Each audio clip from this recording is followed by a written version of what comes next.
Jurusannya ya. Halo semuanya, selamat pagi. Pagi. Halo. Yes. Oke. Pagi, Bu. Pagi, Oke. Bu. Iya, ini pada ngantuk semua ya. Semangat ya, meskipun kita di rumah aja, tetap harus Iya, Bu. semangat.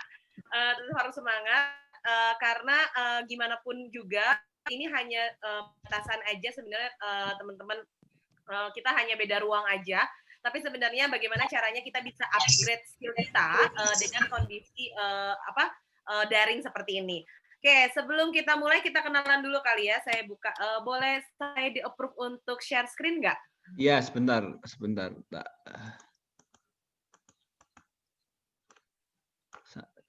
Save.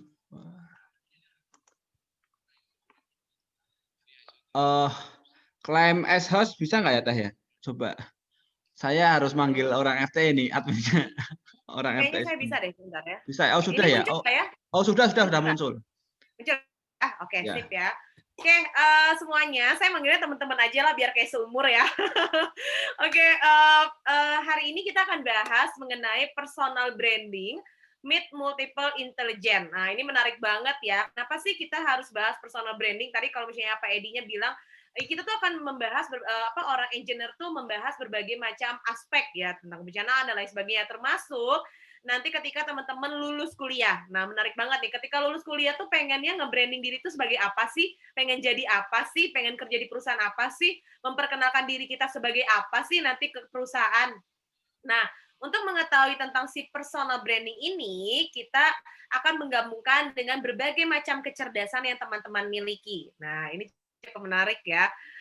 Ada yang bilang, emang saya punya ya kecerdasan. Nah, nanti kita lihat ya, kira-kira teman-teman semua di dalam kelas daring ini tuh ada ya, enggak ya, yang punya kecerdasan atau masih bingung kecerdasannya apa. Oke, kita kenalan dulu ya, biar lebih enak. Perkenalkan, nama saya Siti Fatima. Saya biasa dipanggilnya Ibu Sifat atau Teh Sifat, terserah kalian nyamannya dipanggil apa. Saya dosen ilmu komunikasi, kebetulan saya dosennya dosen LB. Jadi ke tahun kemarin tuh masih ada di Fakultas Ekonomi dan Bisnis Telkom, tapi karena memang mata kuliahnya sudah nggak ada, sekarang sudah nggak di Telkom lagi. Saya ngajar perencanaan ide kreatif media di Unpad, kemudian juga ngajar di Universitas Terbuka dan juga di Unikom. Selain itu juga saya fasilitator training. Nah, jadi kalau misalnya tadi Pak Edi nanya ini motivator bukan motivator, lebih tepatnya trainer ya, lebih tepatnya trainer. Jadi nggak apa-apa. Jadi saya bukan motivator ya. Jadi kalau motivator tuh kata-katanya harus yang wah gitu ya. Jadi saya fasilitator training, membantu berbagai macam karyawan untuk mengupgrade skill-nya dan kemampuannya. Dan kebetulan juga saya punya komunitas tentang kesehatan mental. Jadi kalau misalnya di sini worry dengan kesehatan mentalnya, tentang body shaming, kemudian tentang anxiety dan lain sebagainya, ada namanya Love Yourself Indonesia. Jadi nanti bisa di-follow ya akun Instagramnya. Oh, ini jadi promosi. Oke, saya bisa dihubungi di alamat email, WhatsApp sama di Instagram. Jadi nanti silakan kalau misalnya mau keeping in touch dengan saya, bisa kontak via email atau via Instagram. Oke, ini perkenalan dari saya secara singkat. Nah, sebelum kita mulai, saya mau ngasih quiz dulu nih buat teman-teman. Ini cukup menarik. Sebelum kita masuk ke materinya, saya pengen teman-teman akses dulu www.menti.com. Boleh ya? Diakses ya. www.menti.com. Oke, diakses dulu. Nah, jika sudah, tolong masukkan kodenya itu 1897 388. Itu kodenya ya. Jadi masuk ke websitenya www.menti.com, masukkan kodenya 1897 388. Sudah? Coba saya cek dulu ya.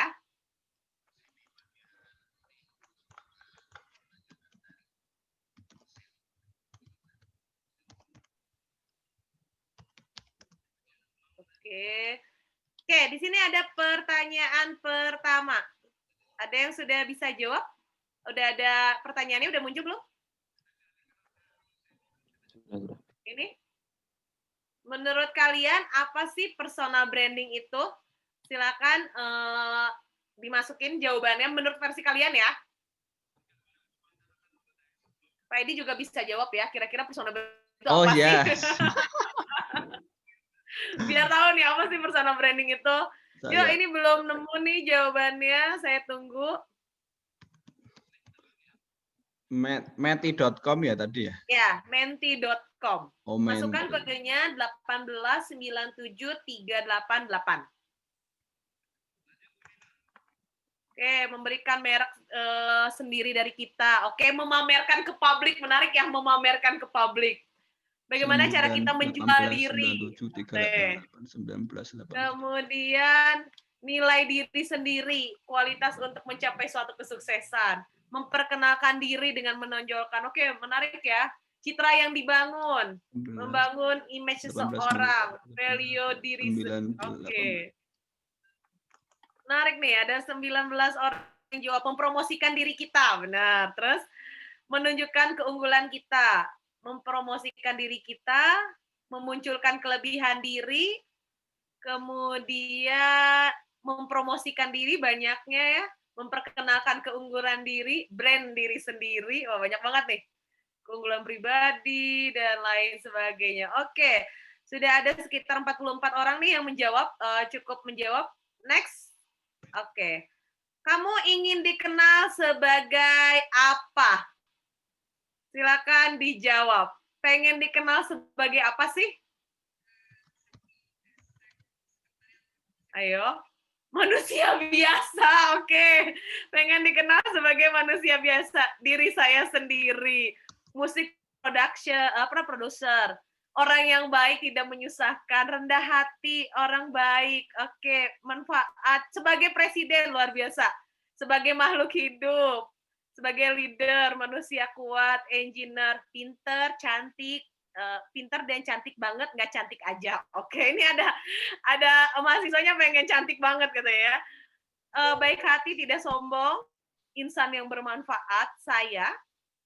Kemudian orang yang bermanfaat, orang yang berguna. Kemudian ingin dikenal sebagai diri sendiri yang rendah hati, programmer. Nggak tahu, ini menarik nih. Ada yang jawab, saya nggak tahu pengen dikenal sebagai apa ya. Ingat ya, ada pepatah yang mengatakan kalau gajah meninggalkan gading. Tapi kalau manusia meninggal, yang ditinggal adalah nama baik. Jadi pastikan nanti ketika kita meninggal tuh kita diingat sama orang ya. Jangan sampai, mohon maaf, Sutama siapa ya? Misalnya kayak gitu. Nah, jangan sampai seperti itu ya. Sebagai manusia yang berdikari, orang berguna, low profile, banyak uang. Bagus nih ya. Ini tipe-tipe money oriented nih, banyak uang. Kemudian pengen jadi Batman, pengen jadi Sultan. Menarik nih jawabannya. Rajin menabung, baik hati, dan tidak sombong. Oke. Ini ada 3 pertanyaan. Nah, tadi pertanyaannya adalah seberapa paham sebetulnya kalian mengenai personal branding. 2, itu adalah kalian ingin dikenal sebagai apa. Nah, antara jawaban pertama dan jawaban kedua itu nggak relate ya. Coba kita cek lagi pertanyaan ketiga. Pertanyaan ketiga adalah, apa yang menjadi kendala kalian dalam membangun personal branding? Semua orang pengen dikenal dengan versinya tadi ya. Apa yang menjadi kendala kalian supaya bisa jadi kaya? Apa yang menjadi kendala kalian menjadi orang yang cantik banget? Apa yang menjadi kendala kalian ketika kalian pengen seorang jadi musik produser tadi? Atau misalnya kalian pengen menjadi orang yang manusia biasa atau bahkan nggak tahu. Apa yang menjadi kendala kalian? Oke, boleh dijawab? Kita tunggu nih, ada nggak jawabannya?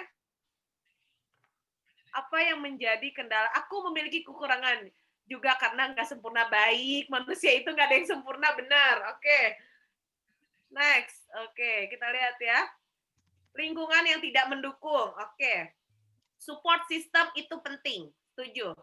Kekurangan waktu mengasah skill dikarenakan banyak perkuliahan. Pak, ini mohon maaf, ada yang curhat, katanya kebanyakan kuliah, jadi nggak bisa ngasah skill katanya ya, sehingga tidak memiliki waktu luang. Mohon dikurangi jam perkuliahannya. Kemudian kita cek lagi. Oke, ini tadi udah, karena kebanyakan kuliah. Kurang percaya diri. Oke, ini menarik banget ya, kurang percaya diri. Belum ada modal, tunggu banyak uang, mau sampai kapan nunggu. Ini menarik nih, masih abstrak. Tunggu banyak uang dulu. Terus kurang percaya diri, oke. Overthinking, menarik banget nih. Kemudian bingung buat tempat berkembangnya di mana. Berarti kalian nggak tahu potensi diri kalian di mana sebetulnya kalau misalnya seperti itu. masih perlu mengimprove skill dan memperbanyak keahlian. Artinya masih sama, kurang percaya diri, kurang menonjol di bidang yang kita bisa. Karena bisa jadi kalian nggak paham sebetulnya potensi diri kalian itu seperti apa. Nah, kena ujian ya Allah. Maksudnya ini apa nih kena ujian ya Allah? Ini menarik ya, nanti tolong yang menjawab ini bertanggung jawab ya. Maksudnya kena ujian itu seperti apa? Kayak azab atau apa ya? Nanti tolong dibantu dijawab. Ketika ingin menjadi start, jangan lupa start. Oke, menarik nih. Ini kayaknya ngambil dari quotes deh. Kemudian menjadi orang yang on time, kurang percaya diri masih banyak, kurang motivasi dan kemalasan. Oke, malas adalah milik semua orang kayaknya. Di sosmed kontennya kebanyakan toksik, jadi susah brandingnya. Oke, ini menarik, berarti sama ini orang berpikir kalau nge-branding diri itu berarti lewat sosmed ya. Oke, next dulu kita lihat. Kurang percaya diri masih sama. Kurang percaya diri, wah banyak banget yang nggak percaya diri. Males. Oh, ini ada yang curhat lagi nih, Pak. Di tingkat akhir, kebanyakan mahasiswa depresi. Frustasi, nggak tahu tujuannya. Aku juga ikutan aja deh, karena ngerjain TA seadanya. Oke, ini yang ngerjain TA seadanya ya. Hati-hati dengan kata-kata afirmasi yang negatif seperti frustasi, depresi, itu adalah afirmasi yang negatif sebetulnya. Saya mampu melakukan banyak hal, tapi tidak memiliki spesifikasi kelebihan. Oke, tidak tahu potensi dirinya. Bingung mendalami yang mana tidak tahu potensi dirinya. Oke, ini yang tidak tahu potensi. Kebanyakan tidur sama main. Oke, insecurity, kurang referensi, tidak pede. Oke, tidak mengetahui kelebihannya. Wah, banyak ya. Hampir nyaris semuanya mengalami kondisi bahwa tidak percaya diri. Oke, sip. Jadi saya dapat nih conclusion-nya dari apa yang teman-teman jawab pada pagi hari ini tentang si personal branding, itu berarti memang pada akhirnya kalian cuma paham personal branding itu ya memang kita ingin memperkenalkan diri kita, mempromosikan diri kita. Kendalanya tadi kebanyakan overthinking, tidak percaya diri dan lain sebagainya. Selain itu juga ketika ditanya kalian pengen jadi apa, pengen jadi apanya itu terlalu enggak realistis. Ingat ya, hidup itu harus realistis ya. Hidup itu harus realistis. Nah, ini cukup menarik. Kita mulai dengan materinya ya. Coba nanti kalau ada yang mau bertanya boleh ya. Oke. Kita lanjut. Jadi, sebetulnya apa sih yang disebut dengan personal branding? Personal branding ini adalah cerminan dari kepribadian kita, ya. Personal branding adalah cerminan dari kepribadian kita. Jadi, kalau misalnya tadi kalian menganggap bahwa mempromosikan diri, mengenalkan diri, membranding diri, dan lain sebagainya. Nah, ketika ada orang yang bilang, nih misalnya siapa nih, ada siapa? Ada Abi Taslim. Nah, Abi Taslim bilang bahwa Abi tuh orangnya malas. Ya berarti brandingnya sebagai orang yang malas. Tapi kalau misalnya kita rajin, maka otomatis cerminan diri kita, kepribadian kita itu pasti dibilangnya rajin. Nah, jadi personal branding ini lebih kepada apa sih yang akan kita tampilkan ke publik. Apalagi nanti kalian jadi seorang engineer, kan banyak banget nih lulusan engineer ya, Telkom, ITB, mana lagi itu, UI, pun yang lain-lain itu banyak banget yang lulusan engineer. Tapi bagaimana kita menjadi unik, pertama itu ya, bagaimana kita menjadi unik, bagaimana ketika kita jadi berbeda, dan itu menjadi satu hal lebih buat diri kita. Nah, itu yang disebut dengan cerminan dari kepribadian kita. Next. Nah, selanjutnya, yang kedua, itu adalah bagaimana untuk mengetahui potensi diri merupakan awal dari proses panjang untuk membranding diri kita. Nah, ini yang paling penting. Tadi pertanyaan kedua kan ditanyakan nih, kira-kira apa nih yang kalian ingin dikenal sebagai apa? Ketika kita ingin dikenal sebagai apa, itu sebetulnya pertanyaan yang merujuk kepada sebetulnya kita punya skill apa sih, punya kemampuan apa sih? Ingat ya, kalau misalnya di ilmu komunikasi itu selalu dikatakan tiap manusia itu unik, setiap orang tuh unik. Jadi setiap lulusan engineer itu unik, ya. Nggak ada yang sama sekali. Semua menarik, semua unik. Tapi bagaimana caranya kita bisa mengetahui potensi diri kita. Nah, masalahnya saya nih nggak tahu potensi diri saya gimana. Karena kalau misalnya saya cek potensi diri saya, kayaknya saya biasa aja deh. Saya nggak nilai juga jelek nih, nggak bagus-bagus banget. IPK juga biasa aja. Tadi ada yang jawab, TA saya juga kayaknya ya gitu-gitu aja, nggak menarik. Nah, misalnya seperti itu. Potensi diri ini merupakan salah satu yang menjadi keunggulan dalam diri kita. pasti adalah salah satu yang menjadi keunggulan dalam diri kita. Jangan bilang kayak gini, keunggulan kalau saya keunggulannya tidur, saya keunggulannya makan. Mohon maaf, tidur dan makan itu bukan keunggulan, tapi itu kebutuhan kita sebagai manusia ya. Tidur dan makan itu bukan keunggulan, tapi kebutuhan kita sebagai manusia ya. Jadi skip kalimat kalau misalnya potensi diri kalian adalah tidur dan makan ya. Jadi coba cek lagi kira-kira apa sih yang kalian mampu. Masa dari semester 1 sampai sekarang teman-teman semester 7 masih belum punya nih kemampuan atau skill yang dimiliki. Nah, itu pastikan memang memang teman-teman tahu apa sih yang menjadi keunggulan dalam diri teman-teman. Nah, jadi kalau misalnya untuk membangun si personal branding ini akan kita kaitkan dengan 9 kecerdasan. Jadi manusia ini nggak ada yang pintar, tapi adanya yang mau berusaha. Jadi semuanya di antara kita nih sama, bentuk otaknya sama, dilahirkannya sama, prosesnya yang mungkin berbeda. Ada orang yang cepat menanggap cepat menerima informasi, ada yang kalau disampaikan informasi itu dia kudu berulang-ulang, nah baru dapat informasinya. Nah, jadi sebetulnya manusia juga memiliki 9 kecerdasan ini. Jadi dalam buku Howard Gardner itu dikatakan bahwa manusia memiliki 9 kecerdasan. Tapi dari 9 kecerdasan ini hanya akan ada 4 yang menonjol.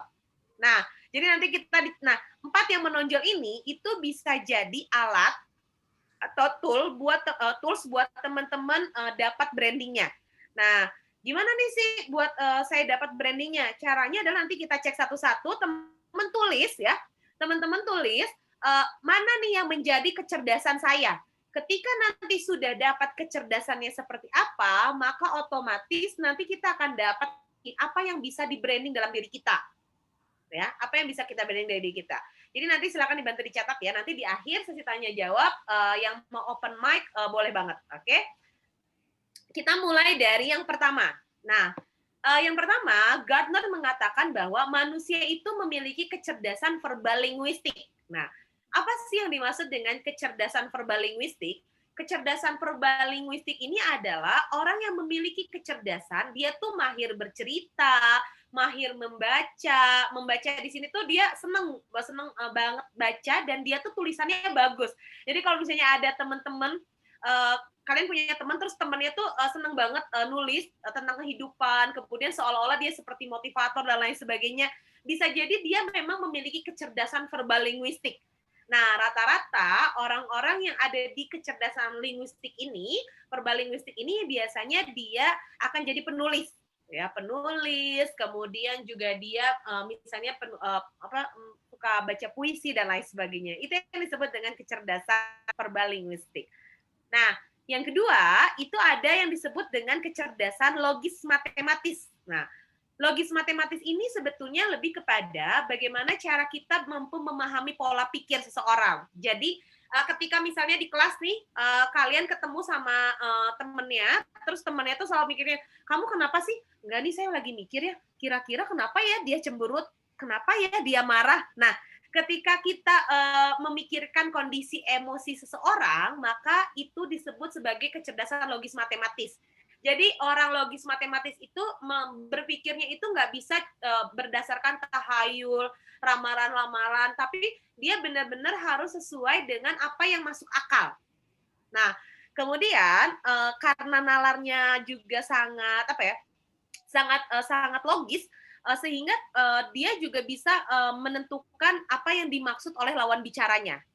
Jadi nih, coba teman-teman termasuk orang yang logis nggak ya? Termasuk orang yang kira-kira memahami nggak ya pola pikir temennya, atau misalnya cuma dia mah tahayu, paling dia bla bla. Kan suka ada tuh orang yang kalau misalnya jalan di tempat gelap takut nanti ada setan, padahal kan kalau orang logis dia akan berpikir nggak ada setan, itu emang lagi mati lampu aja gitu, atau misalnya memang udah malam jadi dimatiin lorongnya, misalnya seperti itu. Nah, orang logis matematis akan berpikir seperti itu, rata-rata pasti seperti itu ya. Coba nanti dicatat kira-kira termasuk yang logis matematis atau bukan. Kita lanjut yang ketiga. Nah, yang ketiga ini adalah yang disebut dengan kecerdasan spasial. Nah, kecerdasan spasial ini seperti apa sih? Kecerdasan spasial ini adalah kecerdasan ketika kita mampu menyampaikan ide kita, gagasan kita bukan berupa tulisan, Kan kalau misalnya orang verbal linguistik itu dia punya ide, punya gagasan tuh ditulis. Nah, tapi kalau misalnya orang spasial, ketika dia punya gagasan atau punya lain sebagainya, itu dia gambar. Ya. Kayak kalau misalnya kalian follow akun Instagramnya Ridwan Kamil itu ketika dia mau buat gagasan tentang Bandung, improvement buat Bandung, dia tuh ngegambar konsepnya seperti apa. Nah, itu disebut dia memang memiliki yang namanya kecerdasan spasial. Jadi kalau misalnya ada orang yang menyampaikan perasaannya, menyampaikan apa yang dilihatnya itu melalui gambar, maka itu masuk ke dalam kecerdasan spasial. Nah, apakah kalian termasuk yang kecerdasan spasial? Jika iya, silakan tulis. Kalau misalnya tidak, skip. Karena masih ada lagi beberapa kecerdasan lainnya. Nah, kemudian selanjutnya ada yang disebut dengan kecerdasan musikal. Nah, kecerdasan musikal ini seperti apa sih? Kecerdasan musikal ini adalah kecerdasan di mana seseorang itu mampu memahami instrumen-instrumen musik, kemudian mampu memahami komposisi nada dan lain sebagainya tanpa dia harus kursus. Jadi mungkin dia pakai alat musik sekali, dia langsung bisa. Atau misalnya dia nggak kursus nyanyi, tapi dia bisa nyanyi. Nah, ini disebut dengan kecerdasan musikal. Kalau misalnya ada yang tahu Ariel Noah itu jurusannya arsitek. Ya, dia arsitek Maranatha, tapi Maranatha atau Unpar, saya lupa. Jadi dia arsitek, jurusan arsitek. Tapi karena kecerdasan musikalnya tinggi, maka otomatis dia membranding dirinya bukan sebagai arsitek, tapi dia membranding dirinya sebagai seorang musisi. Nah, jadi kalau misalnya tadi ada yang ingin dikenal sebagai produser musik, nah ini mungkin kalian masuk ke dalam kecerdasan si musikal ini, ya. Kalau misalnya, saya boro-boro ngerti nada, nyanyi aja fales, oke, skip ya, kecerdasan ini skip ya, yang suara-suara fales skip, oke. Next, ada yang disebut dengan kecerdasan kinestetik. Nah, apa sih yang disebut dengan kecerdasan kinestetik? Nah, si kecerdasan kinestetik ini adalah kecerdasan bagaimana cara kita bisa mengkoordinasikan tubuh dengan keseimbangan. Biasanya ini orang-orang yang akan jadi atlet. Nah, jadi kan ada juga anak kuliahan, tapi dia tetap suka olahraga, berbagai macam olahraga, dia ikut kompetisi apapun dan lain sebagainya. Itu merupakan salah satu kecerdasan, ya. Jadi kalau misalnya ada yang bilang, saya hobi sepak bola, saya suka menang karena hobi, bukan, karena kamu cerdas. Paham ya? Ketika kamu misalnya suka main bola, terus kamu sering dapat juara karena bola tersebut, maka secara tidak langsung sebenarnya itu cerdas secara kinestetik, ya. Apakah bola saja, berbagai macam olahraga, termasuk yang suka naik gunung. Yang suka naik gunung berarti kan kita harus menyeimbangkan tubuh kita dengan berat badan ya. Dengan berat badan, dengan berat bawaan dan berat beban hidup juga ya, kan di bawah-bawah tuh ya sepanjang naik gunung. Nah, itu disebut dengan kecerdasan kinestetik ya, yang punya berat beban hidup ya. Jangan khawatir, semuanya kayaknya sama punya ya. Nah, itu disebut dengan kecerdasan kinestetik. Jadi ketika kita senang naik gunung, kemudian kita ikut komunitas atau misalnya ikut bukan himpunan ya, kayak unit kegiatan mahasiswa UKM yang berhubungan dengan kegiatan alam, nah itu kita masuk ke dalam kecerdasan kinestetik. Bukan sekedar hobi, tapi memang kita cerdas di situ. Nah, terus ada juga yang disebut dengan kalau misalnya kalian nggak masuk, saya nggak suka nih kecerdasan kinestetik, saya nggak suka naik gunung, saya senangnya naik ke pantai juga itu masuk kecerdasan kinestetik ya. Atau misalnya saya tapi nggak suka ke gunung, nggak suka ke pantai, saya anak mall, ya udah skip berarti kecerdasan kinestetiknya ya. Nah, kita lanjut, ada kecerdasan naturalis. Nah, kecerdasan naturalis ini seperti apa? Kecerdasan naturalis ini adalah bagaimana kita mampu mengenali dan mengelompokkan berbagai jenis flora dan fauna. Ngapain sih kita harus bisa tahu jenis-jenis hewan sama jenis-jenis tumbuhan? Karena ini merupakan salah satu bentuk kecerdasan yang bisa membranding kita. Contoh, misalnya kalian kenal yang Panji pawang ular ya, Panji sang petualang. Panji sang petualang itu dia secara tidak langsung memiliki kecerdasan naturalis. Ya, kenapa? Karena dia mengetahui berbagai macam jenis hewan meskipun itu jenis-jenis ular. Ya. Atau misalnya ketika kalian diving atau misalnya kalian ke pantai atau sekedar snorkeling, itu kalian juga tahu nih, oh ini terumbu karang ini namanya kemudian binatang ikan ini namanya A dan sebagainya. Itu masuk ke dalam kecerdasan naturalis. Nah, Termasuk kalau misalnya nanti kalian ahli botani atau chef. Jadi kalau misalnya kita makan di restoran cukup mewah, itu biasanya selalu dikasih bunga-bunga. Kalau kita yang nggak paham, bunga-bunga itu buat apa sih hiasan? Sebetulnya bunga-bunga yang yang disimpan di dalam piring kita ketika kita makan di sebuah restoran, itu bunga yang memang bisa kita makan. Nah, chef itu tahu. Nah, dia memiliki kecerdasan naturalis. Jadi kalau misalnya nanti kalian ke depan pengen jadi chef, maka kategorinya adalah kalian cerdas secara naturalis. Ya, teh saya boro-boro mau jadi chef. Masak air aja gosong. Masukin gula aja yang dimasukin garam. Oke, skip ya kalau kayak gitu. Jangan dimasukkan itu jadi kecerdasan kalian. Kalian nggak bisa membuat itu jadi branding diri kalian. Next. Ini ada yang disebut dengan kecerdasan intrapersonal. Nah, kecerdasan intrapersonal ini adalah kecerdasan memahami diri sendiri. Kadang kan kita bingung ya, sebenarnya saya tuh punya potensi nggak ya? Sebenarnya saya mampu nggak ya? Sebenarnya saya bisa nggak ya? Pertanyaan-pertanyaan yang sering banget terjadi sehingga membuat kalian kurang motivasi, sehingga membuat kalian tidak percaya diri. Itu masuk ke dalam kecerdasan intrapersonal. Jadi kalau misalnya kalian kurang hal seperti itu, maka otomatis rendah gitu. Biasanya kalau kecerdasan intrapersonal itu nggak akan nggak akan membawa satu permasalahan ke lini masa yang lain. Jadi kalau misalnya siapa aja nih, coba ya kita cek. Kalau misalnya Nana Sutrisna sama Fatih Ibrahim berantem, Fatih berantem ke temen yang lain gitu ya. Oh, marahnya sama Nana, tapi marahnya ke sekelas. Nah, itu nggak bisa. Ya. Itu bukan orang yang memiliki kecerdasan intrapersonal. Jadi kalau misalnya kita berantem sama teman, tapi kita nggak ngebawa itu ke orang lain, maka otomatis kita memiliki kecerdasan intrapersonal. Biasanya kecerdasan intrapersonal itu orang-orang yang bijak. Kalau misalnya berkomunikasi tuh dia nggak judging. Nggak judging itu nggak, lu mah salah, bukannya kayak gitu. Nah, orang-orang yang kayak gitu tuh nggak bijak. Jadi kalau orang yang bijak, oh ya oke, jadi kamu masalahnya apa? Kamu pengennya seperti apa? Nah, ketika kita sudah menjadi orang yang bijak, kecerdasan intrapersonal, maka akan banyak orang yang nyaman dengan kita. Nah, coba deh dicek, apakah kalian termasuk orang yang nyaman buat temennya atau tidak, gitu ya. Maka itu bisa jadi satu kecerdasan. Dan tahu juga bagaimana cara mengontrol, oh ya ini saya lagi marah nih, nggak bagus nih kalau saya ngobrol sama yang lain, karena saya bisa meluap-luap. Karena ada orang yang marah memilih menghindar, ada yang orang kalau misalnya dia marah, selain menghindar biasanya kalau dia marah itu dia akan memilih untuk marah-marah juga ke teman-temannya. Nggak salah apa-apa, tapi teman-temannya kena imbasnya. Nah, apakah kalian termasuk yang seperti itu? Nah, terus selanjutnya ini yang ke-8, ya, ada yang disebut dengan kecerdasan eksistensial. Nah, kecerdasan eksistensial adalah tadi pengen eksis, pengen jadi influencer, pengen jadi selebgram, dan lain sebagainya.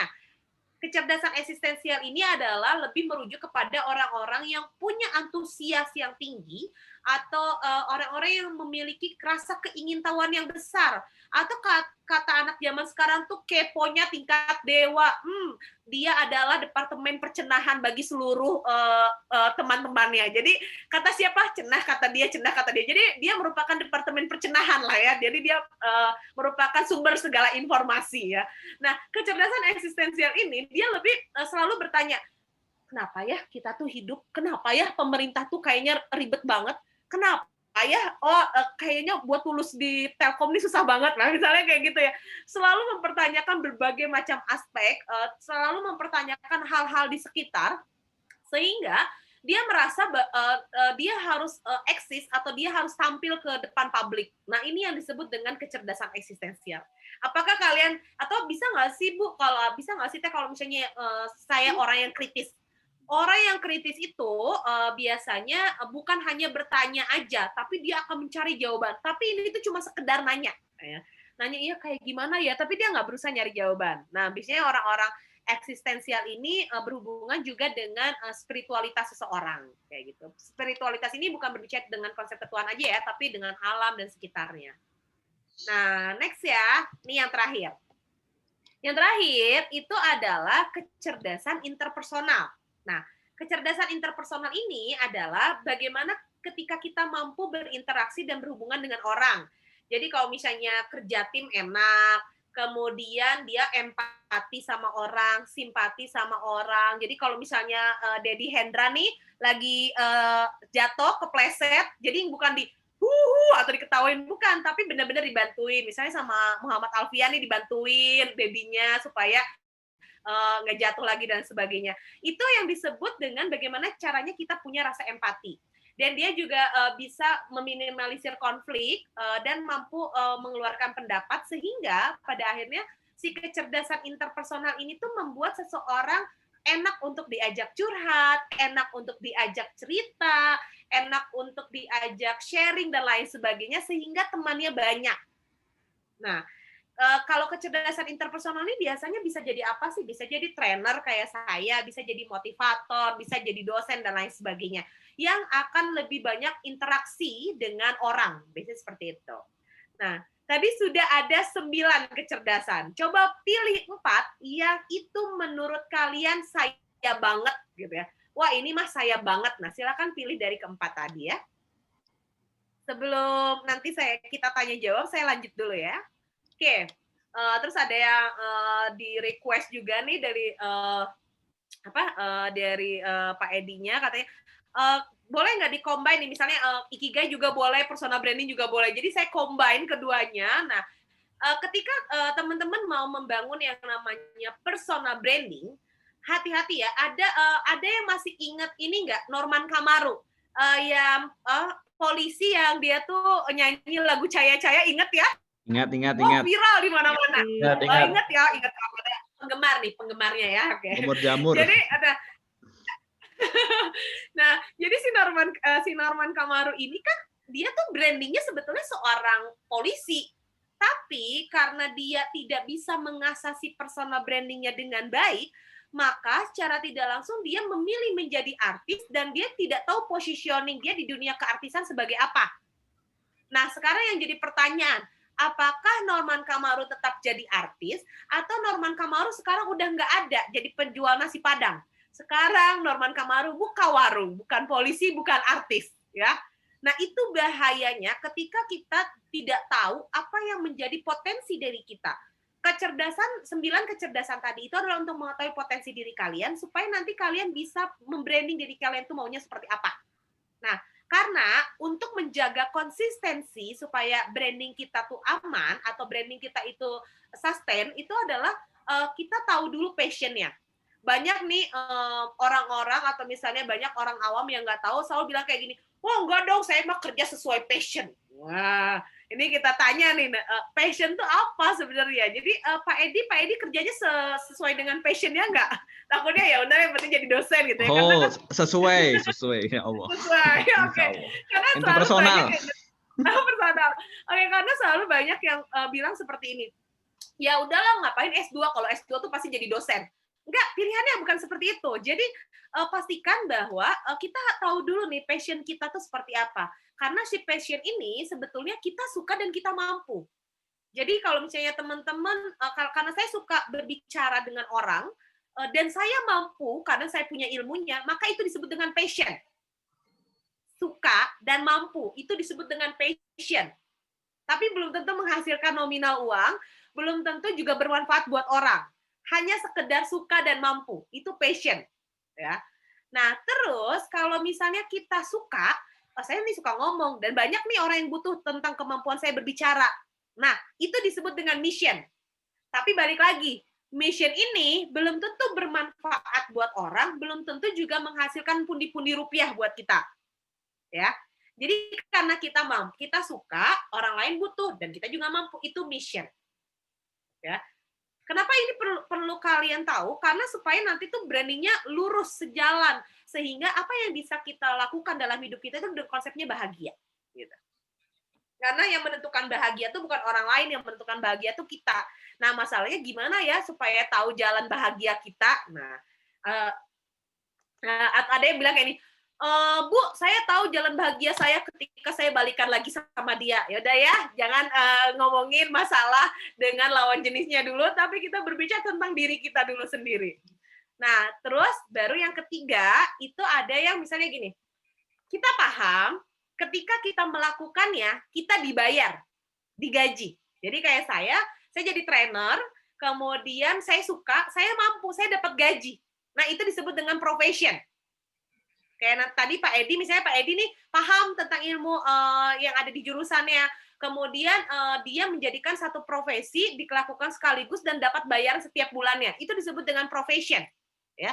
Jadi ketika nanti teman-teman jadi seorang engineer, maka otomatis kategorinya teman-teman itu akan masuk ke dalam kategori profession. Nah, masalahnya apakah kalian benar-benar ingin menjadi seorang engineer? Karena banyak yang berpikir kalau misalnya saya udah ngambil jurusan A, maka saya harus bekerja di bidang A. Ya, saya selalu bilang ya nggak harus kayak gitu, banyak kok lulusan IPB kerja di bank, dia bukan bercocok tanam padi tapi bercocok tanam uang. Coba lihat cek ya di bank itu kebanyakan orang IPB, salah nggak? Nggak salah. Nggak salah. Karena memang nggak salah karena profesi yang Di situ diambilnya terbangkan. Betul, karena dia paham, kemudian dia dapat gaji di situ, sehingga brandingnya beda. Sama kayak Ariel, yang tadi saya bilang Ariel tuh arsitek, tapi dia karena kecerdasan yang diambilnya ada, yang kecerdasan yang paling kuat di dia adalah kecerdasan musikal, maka dia membranding dirinya menjadi seorang musisi, dia dapat gaji. Nah, itu disebut dengan profession. Dia paham nggak? Dia paham. Dia suka nggak? Dia suka. Ya, paham, suka. Terus dia mission ya. Dia orang lain tuh butuhin nggak sih suaranya Ariel atau lagu-lagu yang dibuat sama Ariel? Mission dapat, passion dapat, mission dapat, profession dapat. Terus yang terakhir itu ada disebut dengan vocation. Nah, ini menarik. Vocation itu apa? Vocation ini adalah ketika masyarakat butuh dan kita butuh dan kita mendapatkan bayaran secara tidak langsung.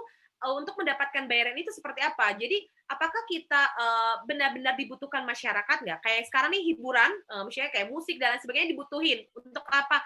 Merilis stres, merilis emosi negatif, untuk menghealing diri kita dan lain sebagainya. Makanya musisi hadir. Nah, itu disebut dengan vocation.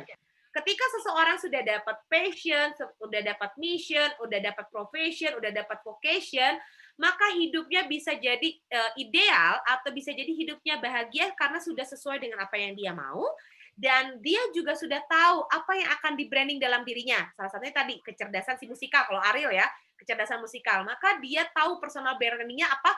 Musisi, kayak gitu. Jadi personal branding-nya apa? Musisi. Karena mungkin nanti kalian akan berada pada fase yang namanya quarter life crisis. Quarter life crisis itu adalah kondisi di mana kita galau sama hidup kita. Kita galau, nggak tahu mau jadi apa. Apalagi sekarang Indonesia sudah masuk masa resisi. Kemudian belum lagi undang-undang cipta kerja. Belum lagi nanti kalian lulus bingung mau kerja di mana, mau jadi apa dan lain sebagainya. Nah, ketika kita belum tahu nih tujuan hidup kita dari awal seperti ini, maka nanti kalian akan mengalami masa sulit di quarter life crisis. Quarter life crisis itu dimulai pada usia 25 tahun sampai 30 tahun. Kalian galau, pengen pindah kerja ke perusahaan A, B, C, D. Terus orang lain udah mikirin nikah, kita masih sibuk kerja dan lain sebagainya. Orang lain udah kerja, kita nikah, kita menyesal kenapa nggak kerja A, B, C, D. Oh, banyak banget yang menjadi pertimbangan. Nah, hati-hati seperti itu. Makanya kenapa kita harus tahu dulu nih apa yang menjadi potensi teman-teman semua, supaya teman-teman tahu apa yang pengen di branding, apa tujuannya gitu. Karena pastikan kita dalam hidup tuh harus punya tujuan. Bukan menjadi orang, saya mau orangnya jalanin aja lah hidup yang ada. Iya, mau jalan kemana, mau sampai kapan gitu. Ya nggak? Mau jalan kemana, mau sampai kapan, itu aja pertanyaannya.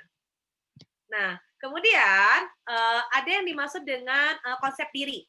Jadi dalam personal branding itu kita harus tahu dulu nih konsep diri kita seperti apa. Tadi ada pertanyaan yang menjawab bahwa apa sih kendala kalian pada saat melakukan ingin membangun personal branding? Nggak percaya diri, nggak pede, kurang motivasi, overthinking, insecurity, kemudian anxiety dan lain sebagainya yang membuat saya tuh bahkan nggak mengenal diri saya seperti apa. Nah, dalam personal branding itu kita harus tahu dulu kita tuh sebenarnya siapa sih, kita tuh maunya apa sih. Biasanya kita ini selalu banyak ditekan sama tuntutan sosial, tapi kita lupa sama kebutuhan diri kita. Kita dituntut harus lulus cepat waktu, kita dituntut harus cepat kerja, dituntut harus A, B, C, dan lain sebagainya. Tuntutan-tuntutan sosial itu sebetulnya membuat kita tadi, ada yang jawab stres, depresi, frustasi, dan lain sebagainya. Karena kenapa? Tuntutan sosial. Lupa mengembalikan kepada diri kita. Lupa mengembalikan pada diri kita, sebenarnya ini yang kita mau. Sebenarnya apa sih yang mau kita lakukan? Kalau misalnya saya lulus cepat, apakah saya akan cepat juga dapat kerjaan? Atau oh ya udah deh saya lulus cepat supaya saya mengurangi beban orang tua saya. Nah, itu harus benar-benar dikembalikan lagi ke diri teman-teman semua. Karena uh, Lewis mengatakan bahwa si konsep diri ini tuh dibagi menjadi dua. Ada yang karena eksistensi, kalau misalnya ada yang bilang, saya itu orangnya introvert, seintrovert apapun dia tetap membutuhkan eksistensi diri. Ya, seintrovert apapun kalian tuh butuh eksistensi diri. Ya, kemudian karena ya balik lagi, kalau misalnya pengen dikenal, ya kamu harus eksistensi. Masalahnya tergantung circle yang diambil. Ada circle lingkungan sekitar, ada yang diambil circle publik. Nah, itu terserah kalian, nyamannya seperti apa. Saya selalu bilang ke semua orang yang ikut kelas saya selalu bilang, jangan berpura-pura menjadi orang, be yourself, jadi diri kalian. Kalian nyamannya seperti apa? Ketika kita nyaman dengan diri kita sendiri, apa yang kita lakukan itu akan jauh lebih menyenangkan. Ya, kita akan terhindar dari yang namanya pressure, kemudian juga kita akan lebih mudah rilis terhadap emosi-emosi negatif. Itu yang paling menarik sebetulnya. Karena kalau misalnya dalam membangun citra diri atau misalnya personal branding, pertama kita harus tahu dulu nih, citra diri kita tuh kita pengen dibangun seperti apa. Kalau tadi yang jawab, saya pengen dikenal menjadi orang yang baik, manusia biasa, dan lain sebagainya. Itu jelas-jelas jawaban bahwa kalian sebetulnya nggak tahu potensi diri kalian apa, nggak tahu tujuan hidup kalian seperti apa, nggak tahu kalian tuh mau seperti apa. Kalian di kantor bukan sama diri kita sendiri, tapi kalian di kantor sama lingkungan sosial. Semakin kalian mudah dikendalikan sama lingkungan sosial, maka kalian akan mudah sekali stres. Ya, karena kebetulan saya kan mendalami tentang psikologi komunikasi. Jadi seseorang mudah stres itu karena di-handle sama lingkungannya, di-handle sama sistem-sistem yang ada di dalamnya, tapi dia lupa untuk menghandle dirinya. Ketika dia susah menghandle dirinya, dia mudah depresi, dia mudah marah, mudah sakit, mudah emosi, sakit kepala, kemudian suka marah-marah dan lain sebagainya. Nah, itu yang disebut bagaimana cara kita self image. Tahu citra diri kita di mana. Nah, kemudian juga self esteem ini yang paling penting. Kalau misalnya tadi ada yang nanya, apa kendala kamu dalam membangun personal branding? Nggak percaya diri, nggak pede, saya takut dibully orang, saya takut diketawain orang, soalnya saya nggak punya kemampuan apa-apa. Self esteem ini adalah bagaimana afirmasi yang kita keluarkan dari mulut kita. Jadi kalau misalnya kamu bilang nggak bisa, itu secara tidak langsung si pikiran kita, serotin kita tuh naik ke alam bawah sadar kita, dan itu akan membuat kita percaya bahwa kita tuh nggak bisa gitu. Makanya kenapa dalam ilmu psikologi komunikasi, dalam komunikasi selalu dikatakan berikan afirmasi positif. Jadi, oh ya saya bisa. Ketika kamu bilang saya bisa, itu secara tidak langsung akan naik dan membuat motivasi supaya kita bisa. Jadi kalau misalnya tadi saya ini males, kerjaannya tidur melulu, terus males kerjain apa-apa, saya emang ngikutin itu aja lah, gimana temen. Nah, itu sebetulnya kalian punya self esteem yang rendah. Nah, sekarang caranya adalah bagaimana cara membangun kepercayaan diri. Nah, membangun kepercayaan diri adalah dengan memulai. Masalahnya, sudahkah kalian memulai? Nah, itu pertanyaannya ya. Sudahkah kalian memulai itu? Karena kalau misalnya sudah dapat self image-nya bagus, self esteem-nya bagus, kalian bisa dapat citra diri yang bagus. Jadi konsep diri kita tuh seperti apa, dan branding kita akan bagus. Makanya kenapa kayak Najwa Shihab, kemudian Raisa, kemudian Maudy Ayunda, dan lain sebagainya, termasuk Dian Sastro, itu termasuk artis-artis atau tokoh-tokoh yang dia brandingnya bagus. Minim citra yang buruk dalam dirinya, tapi justru banyak prestasi dan lain sebagainya yang ditampilkan ke publik. Karena balik lagi kita akan menampilkan itu ke publik. Nah, kalau misalnya tadi Pak Edi katanya bilang apa sih tipsnya untuk membangun personal branding? Pertama, paling penting adalah pahami dulu dengan benar diri kalian. Yang tadi berulang kali selalu saya bilang, teman-teman tuh udah paham belum sih sama diri teman-teman? Tujuannya apa? Mau udah lulus tuh mau ngapain? Sekarang tuh ngerjain skripsi tuh kenapa mentok? Alasannya kenapa? Coba tanya dulu sama diri sendiri. Nanya sama diri sendiri itu kayak gimana ngomong ya sama sendiri? Iya benar, ngomong sama diri sendiri. Iya ya, kenapa ya saya kok nggak di ACC ya skripsinya? Kenapa ya kok dosen pembimbing saya galak terus ya sama saya? Coba tanya. Bisa jadi ada hal-hal yang memang kita lakukan tanpa kita sadar. Kita lakukan tanpa kita sadar dan itu membuat tersinggung. Pahami itu. Jadi jangan dulu melihat sisi salahnya, tapi benahi dulu diri kita. Benar nggak ya kayak gitu? Oh, mungkin saya kayaknya menghubunginya salah nih. Oh, mungkin cara saya berkomunikasinya salah nih. Itu yang dimaksud dengan memahami diri. Karena prinsip untuk memberi dan menerima itu bagus. Dalam artian gini, ketika kita nolong orang, ketika kita ngasih tahu orang, ketika kita dikasih tahu sama siapapun itu, kita mau menerima itu dengan baik, bukan dia mah ngomen kayak gitu udah nggak suka sama saya, dia mah ngomen kayak gitu soalnya dia pernah ada masalah sama saya. Jangan kayak gitu. Biasanya kita suka males menerima kritik, kita suka males menerima pendapat dari orang karena kita sudah dari awal nggak suka sama orang itu. Padahal bisa jadi orang itu tuh ngasih masukan yang positif buat diri kita. Ya nggak sih? Bisa jadi orang itu tuh memang ngasih hal yang positif buat kita, tapi karena kita udah mental block, karena kita udah ngerasa nggak suka sama orang itu, ya kita nggak mau nerima informasi apapun dari orang itu. Bisa seperti itu. Ini yang paling penting, karena belajar untuk berbicara di depan umum itu bagus ya. Kenapa bagus? Benar-benar sangat mengasah kemampuan kalian. Jadi mau teknik, mau orang ekonomi, orang misalnya kedokteran dan lain sebagainya, semua orang wajib memiliki kemampuan berbicara di depan umum. Kalau misalnya grogi, ngomongnya belibet, malu dan lain sebagainya, nggak apa-apa. Justru kalian yang harus mematahkan sekat antara pikiran kalian dengan kemampuan kalian.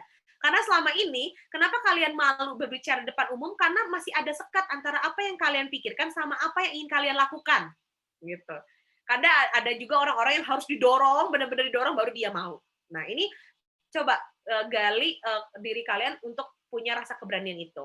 Fokus pada kekuatan super yang saya bilang bahwa semua orang itu unik, jadi semua orang itu pasti punya kekuatannya masing-masing. Unik dan punya kekuatannya masing-masing. Satu sama orang itu beda. Misalnya Erva Bila sama Teresia Margaret itu beda. Karena punya rasa unik yang berbeda. Nah, jadi uniknya beda gitu. Jadi nggak usah membanding-bandingkan dengan orang. Apa yang membuat kita insecurity? Apa yang membuat kita insecure sama diri kita sendiri? Nggak pede sama diri kita sendiri? Karena kita terlalu sibuk membandingkan dengan orang lain. Iya, dia mah cantik. Iya, dia mah pinter. Bukan. Ya, jadi kalian yang harus membuang sekat antara pikiran kalian dengan skill kalian. Itu yang pada akhirnya kenapa kalian nggak bisa berani atau nggak pede. Ya. Kemudian pastikan kalian juga punya nilai-nilai prinsip kepribadian positif. Jadi kalau yang tadi bilang saya overthinking karena selama ini kamu bisa jadi punya traumatis yang menganggap bahwa itu terlalu berlebihan sehingga ketika pengen melakukan sesuatu hal baik itu susah. Makanya kenapa lihat seperti mata uang itu terdiri dari dua sisi koin. Mana yang mau kamu lihat? Koin yang hanya di satu sisi atau kamu mau lihat dari kedua sisinya? Kalau kamu mau lihat kedua sisinya, maka otomatis kamu bisa mengimprove diri kamu. Tapi kalau misalnya kamu hanya melihat dalam satu sisi, kamu akan tetap jadi mental block dan kamu akan terus-terusan jadi overthinker. Itu yang berbahaya. Terus tentukan prioritas. Nah, biasanya kalau mahasiswa ini masih sulit ya menentukan prioritas, tapi nggak apa-apa. Ini learning by doing banget. Kalau misalnya kalian belum bisa menentukan prioritas kalian, dan bangun kepribadian kita secara online, keberadaan kita secara online. Secara online itu sekarang karena semua serba digitalisasi. Semua mulai menampilkan. Ada yang bilang kayak gini, apa yang kamu tampilkan di media sosial itu belum tentu yang sesungguhnya betul. Itu belum sesuatu yang sesungguhnya yang terjadi. Tapi dalam media sosial itu adalah proses salah satu cara atau tools supaya kita bisa membranding diri kita. Nah, apakah introvert, extrovert, silakan orang-orang yang menurut kalian introvert, extrovert silakan dibangun. Dan paling penting adalah kalian selalu mau belajar hal baru dan kalian selalu mau menerima masukan dari orang lain. Negatif atau positif itu selalu harus bisa keterima. Karena kebanyakan budaya kita di Indonesia itu selalu sulit untuk menerima kritikan. Karena kenapa? Kita senang dipuji, tapi kalau dikritik pasti kita ngecap orang itu nggak suka sama kita. Justru orang yang mengkritik kita, orang yang memberikan masukan terhadap kita adalah orang yang memperhatikan kita. Sehingga dia tahu apa yang menjadi kelemahan kita. Ketika kita menerima kritikan dari orang lain dan kita improve diri kita, percaya bahwa nanti pada suatu saat bukan kalian yang cari kerjaan, tapi kerjaan yang akan nyari kalian. Kayak gitu. Jadi kenapa? Jangan pernah lelah untuk berproses dan jangan pernah lelah untuk belajar hal baru. Oke, materinya sudah selesai. Silakan kalau misalnya ada yang mau menanyakan tentang materi kita pada pagi hari ini. Baik, oke. Terima kasih Teh Sifat, sangat menarik sekali ya.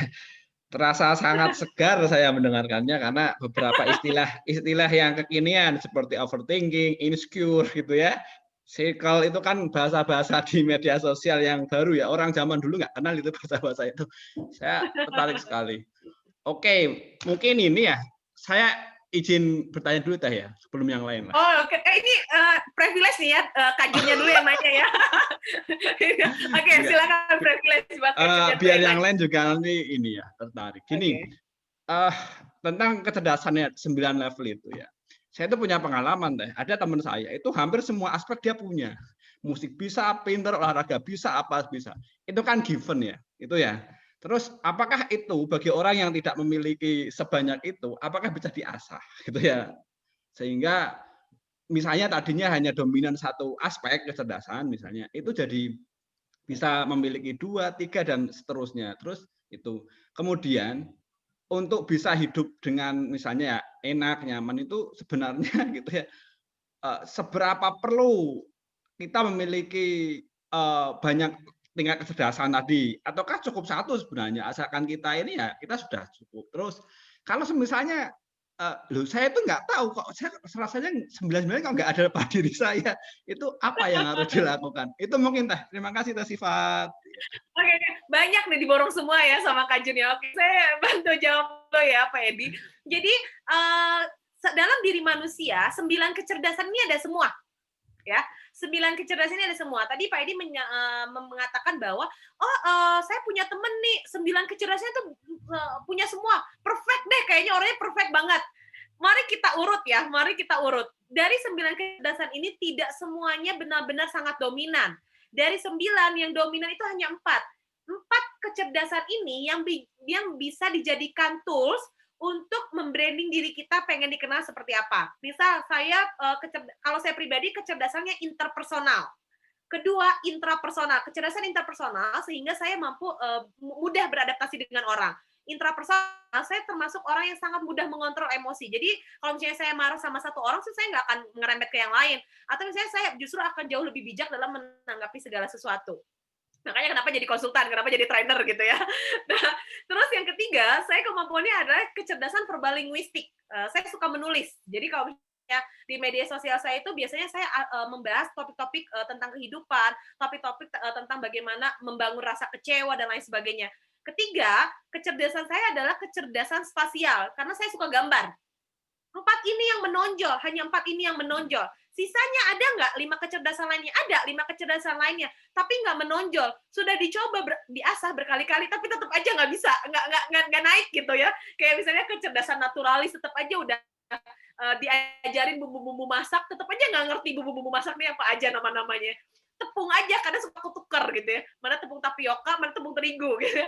Atau misalnya kayak kecerdasan musikal. Udah coba nih les untuk tes vokal, tetap aja suara saya fals. Jadi temannya Pak Edi ini tuh bisa jadi dari 9 kecerdasan itu ada yang memang dia sangat bukan strength tapi dia weakness-nya, ada yang menjadi kelemahan-kelemahannya dia. 9 ini semua manusia itu ada. 9 ini semuanya ada. Nah, kemudian kalau misalnya apakah harus ada 4 ini tuh kayak kita punya amunisi. Jadi kalau misalnya kalian main di time zone atau main di game zone, gagal nih, coba lagi, kan kartunya masih ada, nah amunisinya banyak gitu ya. Nah, amunisinya banyak, mau pakai yang mana nih amunisinya untuk nge-branding diri kita? Yang saya khawatirkan adalah ketika teman-teman hanya mengetahui satu kecerdasan aja. Ketika misalnya Pak Edi bilang, wah saya cuma kecerdasannya secara eksistensial doang. Karena saya selalu mempertanyakan banyak hal misalnya. Nah, kalau misalnya hanya satu kecerdasan itu, dan ternyata ketika dilakukan dengan profesinya, dan ketika kita mengcombine dengan cara hidup Ikigai ini, itu nggak dapat. Ya, yang tadi saya bilang, seperti Norman Kamaru. Norman Kamaru pada akhirnya, branding yang sudah dia buat itu runtuh. Kan dia udah tahu nih profesinya sebagai polisi. Jadi masuk polisi itu susah. Ya, masuk polisi susah, jadi artis juga susah gitu ya. Tapi kan kalau jadi artis tuh mudah terkenal. Tapi kan kalau jadi polisi, katakanlah ya, kalau jadi polisi itu katakanlah dia punya jaminan dan uang pensiunan dan lain sebagainya lah, ya. Seperti itu. Dia melepaskan itu, tapi dia lupa, dia nggak tahu nih konsep kecerdasannya apa ketika teman-teman nanti lulus setelah kuliah hanya mengikuti arus. Coba deh lihat, Pak Edi lihat teman-teman sekitarnya yang udah lulus, misalnya Pak Edi udah jadi ketua jurusan, teman-temannya udah jadi apa? Lihat ya. Nah itu artinya ada orang-orang yang hanya mengikuti arus yang dia nggak paham sebenarnya kemampuannya dia apa gitu. Makanya apa? Saya bilang tadi dari 9 itu ada semua, tapi pastikan 4. Kenapa? Supaya punya amunisi. Ketika kita cuman punya satu amunisi, ya kita mau gimana? Ya udah mati gitu ya. Ya udah jalanin aja hidupnya gitu. Jadi kuliah udah kuliah tinggi-tinggi sia-sia, udah kerja capek-capek juga sia-sia gitu. Itu yang terjadi. Tadi semoga menjawab. Nah, kemudian menarik. Terus gimana sih caranya supaya kita tuh hidup ideal, nyaman? Ini mungkin Pak Edi merasa kurang nyaman di jurusannya, oke? Oh, Jadi saya nggak katanya. Jadi gini, sebetulnya konsep ikigai. Jadi ikigai ini adalah konsep hidup bahagia. Jadi kalau misalnya teman-teman tahu, orang Jepang itu usianya panjang, awet muda, produktif. Panjang, awet muda, produktif. Karena mereka menggunakan yang namanya konsep ikigai. Si konsep ikigai ini adalah bagaimana kita tahu apa yang membuat kita bahagia. Apa yang membuat kita bahagia. Jadi misal gini, saya lulus 2009. Saya lulus 2009, kemudian saya kerja di Telkomsel selama 2 tahun. Oke, saya kerja di Telkomsel sama 2 tahun jadi customer service. Saya nyaman? Enggak. Saya masuk ke dalam quarter life crisis di mana saya resign, ya. Nggak nyaman, alasannya karena gaji, ya. Karena shiftnya, karena aturannya, saya resign. Terus saya pindah kerja di Namyang Industrial. Ada yang tahu merek Victoria's Secret, ada yang tahu Uniqlo. Saya kerja di situ sebagai purchasing dengan orang Korea dan orang Jepang. Seneng karena kenapa? Wih, duitnya banyak, jalan-jalan terus ke luar negeri, duitnya banyak gitu ya. Tapi apakah saya bahagia? Enggak. Saya stres karena orang Korea sama orang Jepang ngomong bahasa Inggrisnya tuh aneh gitu ya. Menurut saya tuh spellnya tuh nggak sesuai dengan saya, bingung gitu. Belum lagi marah-marah dan lain sebagainya. Ya, terus belum lagi cara berbicaranya juga kan. Dan mereka tuh punya habit bekerja, ketika kamu sudah kerja jam 7, kamu bisa pulang jam 1 malam, tapi jam 7 kerja lagi. Selalu seperti itu. Jadi saya hanya audit, itu bisa pulang jam setengah 12 malam, jam 12 malam baru pulang, jam 7 pagi itu kerja lagi. Dan itu benar-benar stressful. Saya resign lagi ya, saya resign ya. Balik pulang ke Indonesia, resign, terus saya ngambil, udah deh, saya kayaknya pengen S2 aja. Yaudah, saya ngambil S2, komunikasi bisnis, terus saya jadi manajer promosi di Click Hotel. Oke, saya jadi manajer promosi di Click Hotel. Saya kuliah sambil kerja. Saya kuliahnya seneng. Tapi saya kerjanya nggak seneng. Ternyata saya kerjanya nggak seneng, saya cuma seneng karena dapat gaji gitu. Karena gajinya buat bayar uang kuliah gitu ya. Jadi gajinya buat bayar uang kuliah. Jadi saya senengnya itu dong. Nah, yang menarik adalah apakah saya selama itu nyaman? Saya nggak nyaman. Pada akhirnya lulus kuliah S2, saya juga lulus kuliah lulus juga menjadi seorang karyawan. Jadi saya udah aja lulus jadi karyawan. Nah, setelah lulus jadi karyawan, alasannya juga berbagai macam alasan tuh ada, berbagai macam alasan ada untuk membuat saya resign. Ya. Saya udah kerja di 3 perusahaan, saya udah tahu pindah kerja karena bos, pindah kerja karena teman-temannya suka nyinyir, lambe turah banget nih ya, pindah kerja karena sistem gaji dan lain sebagainya. Saya udah merasakan itu semua. Terus sampai akhirnya di 2015 saya mulai ambil sertifikasi keahlian. Saya mulai ambil sertifikasi keahlian, saya masuk jadi coach, jadi trainer dan lain sebagainya. Akhirnya saya nyaman. Kenapa? Itu butuh waktu sekitar 1 tahun saya untuk tahu bahwa apa sih yang pengen saya jalani dalam hidup saya. Sebenarnya saya tuh pengen jadi apa sih, gitu ya. Saya pengen jadi apa. Nah, sebenarnya beberapa kampus itu udah banyak banget yang nawarin saya untuk jadi dosen tetap. Untuk jadi dosen tetap di kampus-kampus, misalnya kayak di Unikom, di Unpad udah ditawarin untuk jadi dosen yayasannya. Tapi saya nggak mau. Alasannya ya pertama, saya suka, tapi saya tidak mau terikat. Karena saya pengen belajar. Makanya kenapa ketika saya senang justru saya 2 atau 3 tahun kemarin tuh memang di Telkom. Jadi masih di Telyu juga. Saya senang karena ketemu orang baru, dapat wawasan baru dan lain sebagainya. Karena ketika saya ketemu dengan mahasiswa atau saya ketemu dengan orang baru tuh saya sebenarnya belajar. Wah, ini ngadepin orang tuh harus kayak gini. Oh, cara ngadepin orang tuh kayak gini. Oh, harus kayak gini. Jadi karena saya memang mempelajari orang, jadi tuh saya mengetahui nih harus kayak gimana ngadepin orang. Lambat laun, semenjak dari situ saya masuk ke Unikom, saya jadi trainer dan lain sebagainya. Alhamdulillah sampai sekarang nih Pak Edi, saya itu termasuk yang nggak pernah nyari kerja. Kerjaan itu datang setiap bulan tuh, email saya tuh selalu dipenuhi dengan tawaran jadi pengisi inilah, ngajar di sinilah, pengisi inilah, dan selalu seperti itu. Karena kenapa? Yang tadi passionnya saya paham, saya kuasai. passion saya dapat. Karena ternyata di 3 perusahaan yang 5 tahun yang 6 tahun yang lalu tuh saya nggak nyaman gitu. Passion saya dapat. 2, mission. Oke, mission saya dapat nggak? Ya, mission saya dapat. Mission saya mampu, orang lain butuhin saya. Nyari saya dong. Missionnya dapat. Terus profession. Iya, profession saya dosen, tapi walaupun yang membedakan hanya dosen praktisi sama dosen tetap. Saya praktisi, ya, oke, saya praktisi. Saya dapat gajinya dapat. Saya jadi trainer dapat gajinya dapat. Saya tetap dapat uang. Mungkin bisa jadi berkali-kali lipat dapat uangnya gitu ya dari kerjaan saya kantoran gitu. Karena kan sekali training itu bisa lumayan cukup lah uangnya gitu. Cukup lah buat beli sesuatu yang berharga gitu ya. Skincare. Nah, terus skincare ya. Atau misalnya terus vocation dibutuhin orang nggak? Dibutuhin orang ketika ada yang teh tolong dong ngisi buat acara amal, tolong dong isi buat itu dapat. Jadi kebutuhannya bukan hanya kebutuhan secara memenuhi kebutuhan diri sendiri, tapi bagaimana cara kita bermanfaat buat orang gitu. Jadi saya ngasih kelas yang pro bono, artinya gratisan buat acara-acara amal, bikin kelas juga yang memang silakan kalau misalnya mau berbayar dan lain sebagainya. Sehingga itu membuat saya bahagia. Saya nyaman nggak dengan hidup saya sekarang? Saya nyaman. Nah, masalah saya nggak dapat tunjangan dan lain sebagainya, itu adalah bagaimana sebetulnya cara kita menabung dan mengelola keuangan. Itu aja sih yang membedakan, hanya itu aja. Oke. Wah, terima kasih sekali. Ya, terima kasih sekali Teh Sifat ya. Memang kelihatan ya kalau levelnya udah bahagia gitu ya kan. Kelihatan ya. Jadi tidak bisa, ekspresi itu tidak bisa membohongi apa yang ada di dalam. Baik, satu lagi Teh sebelum yang lain. Oke. Ini kan sedang tren arahnya ke bisnis digital. Kemudian YouTuber sedang populer kan, bahkan artis-artis ke sana, postcard sedang banyak. Nah, tetapi kadang orang itu pengen instan kan ya. Kan kalau YouTuber itu kan viewer. Kalau saya ngajar, saya buat video, saya share itu viewernya paling setahun 17 orang gitu ya. Tapi kasus prank misalnya, yang kemarin itu loh, siapa itu yang prank siapa ya? Saya nggak tahu. Anak yang Bale Endah itu. Nikita Mirzani lah, konten-konten seperti itu aja viewernya luar biasa. Nah, itu bagaimana ya kok bisa ada muncul seperti itu, karena apa yang hilang dari pelaku tersebut itu? Kira-kira apa Teh?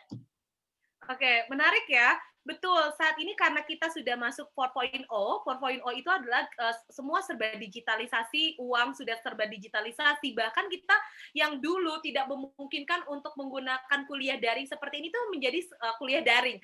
Facebook dan Google mulai merumahkan para pegawainya, mulai merumahkan para karyawannya, sehingga supaya mereka jauh lebih dekat dengan keluarganya, dan semua bisa by remote. Ini yang kita lakukan juga saat ini. Kita semua seluruh masyarakat yang ada di dunia ini sedang mengadopt hal yang baru. Hal yang mungkin sebagian orang menjadi satu peluang, yang untuk sebagian orang ini menjadi satu kendala. Kendala karena kita ini semuanya adalah pejuang sinyal. Sepakat ya, kita ini adalah semuanya pejuang sinyal. Jadi saya sinyal ya entah dan lain sebagainya, percaya atau tidak, pemilik Zoom itu mengalami tingkat kekayaan sekitar lebih dari 200%. Bayangkan, dia mengalami tingkat kekayaan hampir 200%, yang biasanya 100% itu 200%. Karena kenapa? Semua orang saat ini menjadi satu kesempatannya dia. Ini kesempatannya dia loh. Ini jadi ladang bisnisnya dia. Banyak. Dan tadi saya mau upgrade lagi nih, punya Zoom Premium saya. Sekarang harganya udah naik, udah kena pajak. Sebelum-sebelumnya harganya masih murah dan nggak kena pajak, sekarang udah naik lagi. Itu berarti peluang bisnis yang benar-benar dilihat. Nah, kemudian gimana nih caranya ketika seseorang ternyata atau misalnya pembisnis ini melihat segala sesuatu ini dari segi negatif, bukan dari segi positif. Zoom dilihat dari segi positifnya. Yang negatifnya adalah justru supaya lebih terkenal, itu ya udah kita share aja dengan cara bikin prank. Ngasih sampah lah misalnya ke orang-orang yang mohon maaf ya tunawisma, atau misalnya bikin nangis orang lah, marahin orang lah, ngerjain tukang Gojek viral. Udah viral minta maaf. Itulah kebiasaan netizen Indonesia ya. Udah salah minta maaf. Nah, itu yang sebenarnya harus kita apa yang salah sebetulnya. Apa yang salah ketika ini terjadi? Yang salah adalah kesadaran, awareness, self awareness-nya. self awareness kita tuh memang kurang. Self awareness kita tuh memang kurang karena sadar atau tidak, kita ini bersatu ketika ada masalah. Bercerai kalau nggak ada masalah ya udah masing-masing. Kalau misal nih ada satu masalah, kayak ada satu masalah. Ini masalahnya misalnya karena kasus A. Wah heboh, kita bersatu sebagai netizen Indonesia menghujat, ya, rame-rame ngomentarin hal-hal negatif dan lain sebagainya.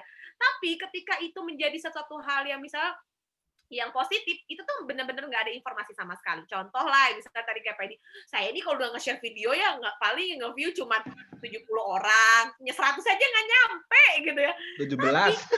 Ya, atau 11 tuh apalagi. Atau misalnya saya nge-share, atau misalnya kok artis yang nge-share, dia bisa ribuan, jutaan, padahal itu isinya prank, nggak ada manfaatnya, justru membuat mengedukasi atau menginformasikan sesuatu hal yang negatif gitu. Jadi apa nih yang harus saya lakukan atau apa yang harus kita lakukan supaya kita bisa memberikan sesuatu hal yang positif buat orang? Apa yang ketika orang tertarik dengan positif, tertarik dengan konten positif yang kita sampaikan. Jadi sebenarnya kalau misalnya ditanya seperti itu, balik lagi, yang perlu diasah adalah daya kreativitas. Nah, nanti mungkin Pak Edi bisa ikut kelas saya di perencanaan ide kreatif di Unpad. Jadi di perencanaan ide kreatif itu kita berbicara adalah bagaimana cara kita mengasah kreativitas kita supaya tertarik. Jadi sebetulnya banyak kok konten-konten positif yang bisa dilihat sehingga followersnya juga banyak. Biasanya influencer yang dia konten-kontennya positif, nggak hanya prank aja. Nah, kenapa prank ini bisa terjadi? Karena karena masyarakat ini butuh hiburan-hiburan yang cukup nyeleneh. Kenapa butuh hiburan-hiburan yang cukup nyeleneh? Nah, ini karena orang-orang ini udah bosan dengan kondisi daring. Semua orang tuh benar-benar sangat bosan dengan kondisi daring. Sepakat ya? Bosan banget dengan kondisi daring. Apa sih? Karena teman kita itu Instagram, kemudian apalagi YouTube, apalagi TikTok, itu aja yang dilihat. Nah, masalahnya ketika kita mau cari, mungkin Pak Edi nanti bisa caranya adalah dengan live Instagram, ngasih materinya.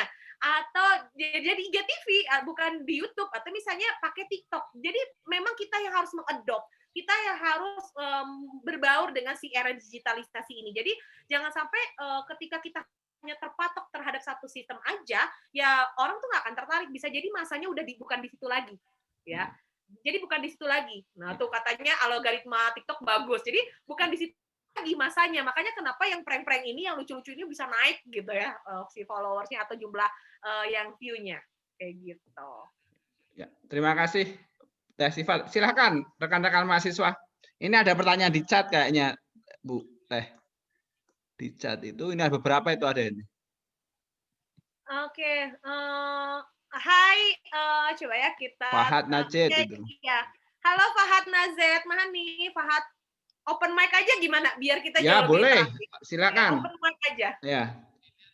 Fahad. Hai Fahad, lagi Fahad nih di depan. Hai. Open mic ya. Tes. Ada, aman.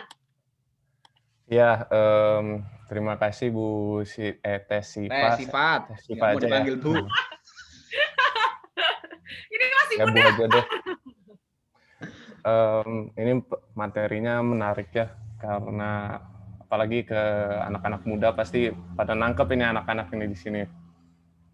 Saya izin bertanya, kalau saya rasa Ibu paham ilmu psikologi, jadi gimana ya pandangan psikologi kalau seseorang tuh kalau mau mencari perkara dunia, mencari harta dan segala macam itu dengan terjun secara langsung, maksudnya ya tanpa pakai ilmu, dia Maksudnya tanpa pakai ilmu tuh gimana ya? Pakai ilmu hitam bisnis atau gimana? Enggak pakai ilmu biasa lah, ilmu dasar. Maksudnya gitu. Pendidikan, dengan pendidikan yang tinggi gitu ya? Iya, dengan seperti saya dan teman-teman ya pakai ada ilmu sarjana gitu. Tapi terjun secara langsung gitu supaya dia mengetahui apa yang dia alami dan rasakan dan pengetahuannya itu bertambah gitu, Bu. Kemudian yang kedua, bagaimana pandangan psikologi untuk seseorang, kan manusia itu cenderung ingin punya perasaan-perasaan yang positif, kayak gaji banyak, harta banyak, terus rasa aman di rumah, happy yang tiap minggu gitu, nggak mau punya rasa sedih. Nah, gimana pandangan psikologi ke seseorang yang ingin menjalani hidupnya dengan cara memandang hal-hal yang buruk, misalkan dengan dia ingin mencintai seseorang, maka dia harus melahirkan pengorbanan. Dengan dia merasa bahagia terhadap dirinya, maka dia harus akan suatu saat nanti harus merasakan rasa duka gitu. Kemudian karena dia merasakan kehidupan, maka dia harus merasakan kematian gitu. Itu bagaimana Bu pandangan Masya dalam Allah ya, psikologi? ini Terima berujung kasih. curhat ya, baik. Ini levelnya level Ustadz, Bu. Ya, Teh. ini curhat ya, baik. Saya jawab ya. Fahad, terima kasih pertanyaannya bagus banget. Jadi kita jawab dulu yang pertama ya.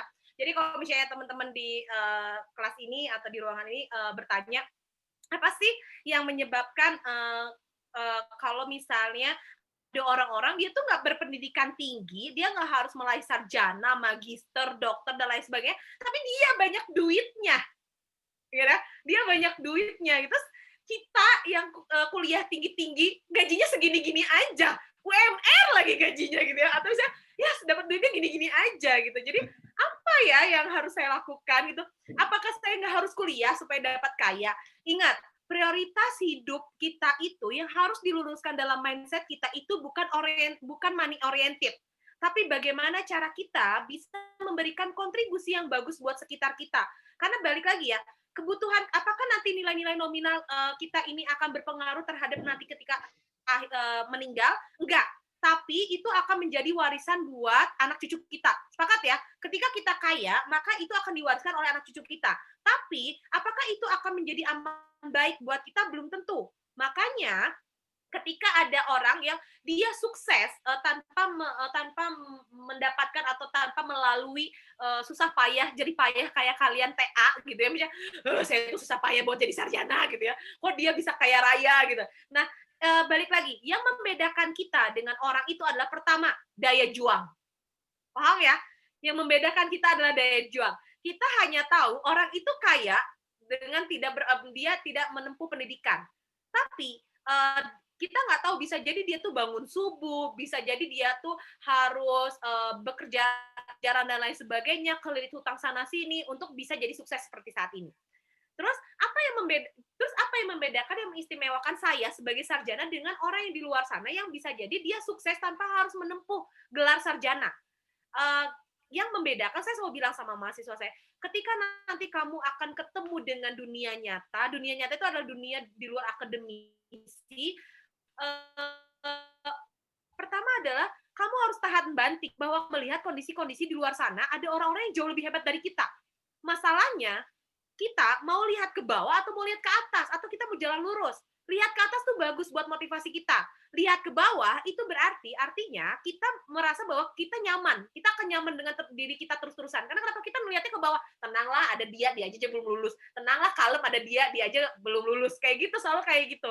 Nah, itu selalu melihat ke bawah. Tapi kalau kita lurus, kita tuh nggak mau maju orangnya. Makanya kenapa? Lihat ke atas, lihat ke bawah, lihat lurus. Itu adalah balancing dalam hidup kita. Nah, terus apa yang membedakan sarjana atau yang berpendidikan tinggi dengan orang yang mungkin pendidikannya hanya sampai tingkatan SMA atau misalnya hanya tingkat-tingkat pendidikan tertentu? Yang membedakan adalah pola pikir. Ya, yang membedakan kita dengan orang yang berpendidikan adalah pola pikir, ya. Pola pikir membentuk karakter kita akan menjadi seperti apa. Coba deh, Fahad, kamu sarjana nih, kamu ngobrol sama teman kamu yang cuma lulusan SMP, akan ketahuan pola pikirnya pasti berbeda, cara pandangnya pasti berbeda, cara menilainya juga pasti berbeda. Itu yang membuat kita menjadi satu hal yang istimewa. Karena kenapa? Pola pikir kita berbeda. Dan daya saing kita juga berbeda, ya. Daya saing kita tuh berbeda, gitu. Semoga terjawab pertanyaan nomor pertama ya. Kejawab nggak? Ya, udah Kejawab Bu, ya. ya. Oke. Nah, terus yang kedua, kalau misalnya tadi yang kedua, gimana ya dengan konsep supaya orang tuh pengen kaya raya, bahagia, hidup sejahtera, nggak berantem sama orang tua, nggak dimarahin dosen, nggak dimarahin istri ya Pak Edi ya, gara-gara misalnya kerja terus atau misalnya dan lain sebagainya. Ya pulang lembur terus, apalagi seperti itu. Nah, gimana ya caranya supaya saya hidup bahagia? Mohon maaf, Pak, kalau misalnya kayak gitu, saya ke surga. Ya. Karena di surga pasti kita hidup bahagia. Ya. Kalau di surga tuh kita pasti hidup bahagia. Kenapa kita harus balik lagi ke konsep manusia dilahirkan ke muka bumi itu untuk apa? Manusia dilahirkan ke bumi itu adalah untuk bersusah payah. Paham ya? Manusia dilahirkan ke muka bumi itu untuk bersusah payah. Kenapa harus bersusah payah? Karena dia harus belajar. Kenapa harus belajar? Supaya dia tahu apa yang harus dia lakukan. Karena kan kalau misalnya karena saya muslim, di muslim itu dikatakan ada dua hal. Kalau kamu pengen sukses dan kamu pengen sesuai dengan apa yang mau kamu lakukan, pertama berdoa, dua ikhtiar. Ikhtiarnya adalah daya juang kita. Nah, Tuhan ini kan menciptakan kita ke manusia ini adalah untuk berjuang, untuk menjadi manusia-manusia yang unggul, baik secara keimanan kita, baik juga secara kehidupan sosial kita, sehingga nanti kita bisa hidup bahagia versi kita. Karena kita nggak bisa merujuk seperti ini misalnya, oh dia kaya raya, oh dia pintar, oh dia hebat, dia kalau kayak gitu berarti dia istilahnya dia bahagia. Belum tentu. Bisa jadi ada orang yang dia tuh sederhana tapi bahagia. Gitu. Dan proses mencapai bahagia itu susah. Ini saya mau menyampaikan kisah saya pribadi. Jadi zaman dulu saya ini SMP SMA pesantren ya, di kampung lagi pesantrennya ya, masuk datang ke ibu kota Bandung yang nggak ngerti apa-apa, masuk ke kampus udah bayar uang kuliahnya mahal, terus udah gitu saya nggak ngerti dan lain sebagainya, terus saya ngerasa salah jurusan karena saya IPA tapi masuknya sosial ya, saya ngerasa salah jurusan dan lain sebagainya. Ilmu saya cetek banget, saya nggak ngerti tentang sosial, saya nggak ngerti apa itu geografi, saya nggak ngerti apa itu sejarah, antropologi, kemudian sosiologi, saya nggak ngerti karena saya anak IPA gitu, tapi saya masuk sosial. Di IPA juga saya UM saya nilainya bagus, tapi saya akhirnya masuk ke sosial. Yang pada saat itu sebenarnya saya keterima di UGM, saya keterima di arsitek UGM, tapi karena kondisi keluarga yang tidak memungkinkan, tuh saya nggak masuk. Terus akhirnya apa yang saya lakukan? Akhirnya yang saya lakukan adalah saya masuk ke kampus swasta, saya kuliahnya di Unikom S1, terus saya masuk ke kampus swasta, udah kayak gitu teman-teman saya orang-orang berada, saya nggak berada. Bayangkan pada saat itu 2005, saya dikasih, saya nggak punya laptop, saya nggak punya komputer, saya nggak punya apa-apa, saya harus naik angkot. Jadi saya cuma dikasih jatah 50.000 selama 1 minggu. Itu udah biaya makan, biaya ngerjain tugas, ongkos. Kadang itu nggak ada sisa, benar-benar habis. Jadi baru 4 hari kuliah itu udah habis. Sisanya saya jalan kaki dari Unikom, itu saya jalan kaki sampai Malabar. Jadi mungkin sekitar 2 kilo.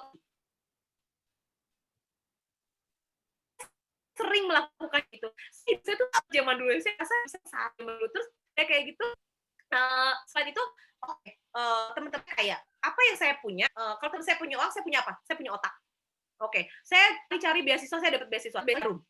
Ke cover lah biaya uang kuliah saya bisa saving lah untuk lain sebagainya.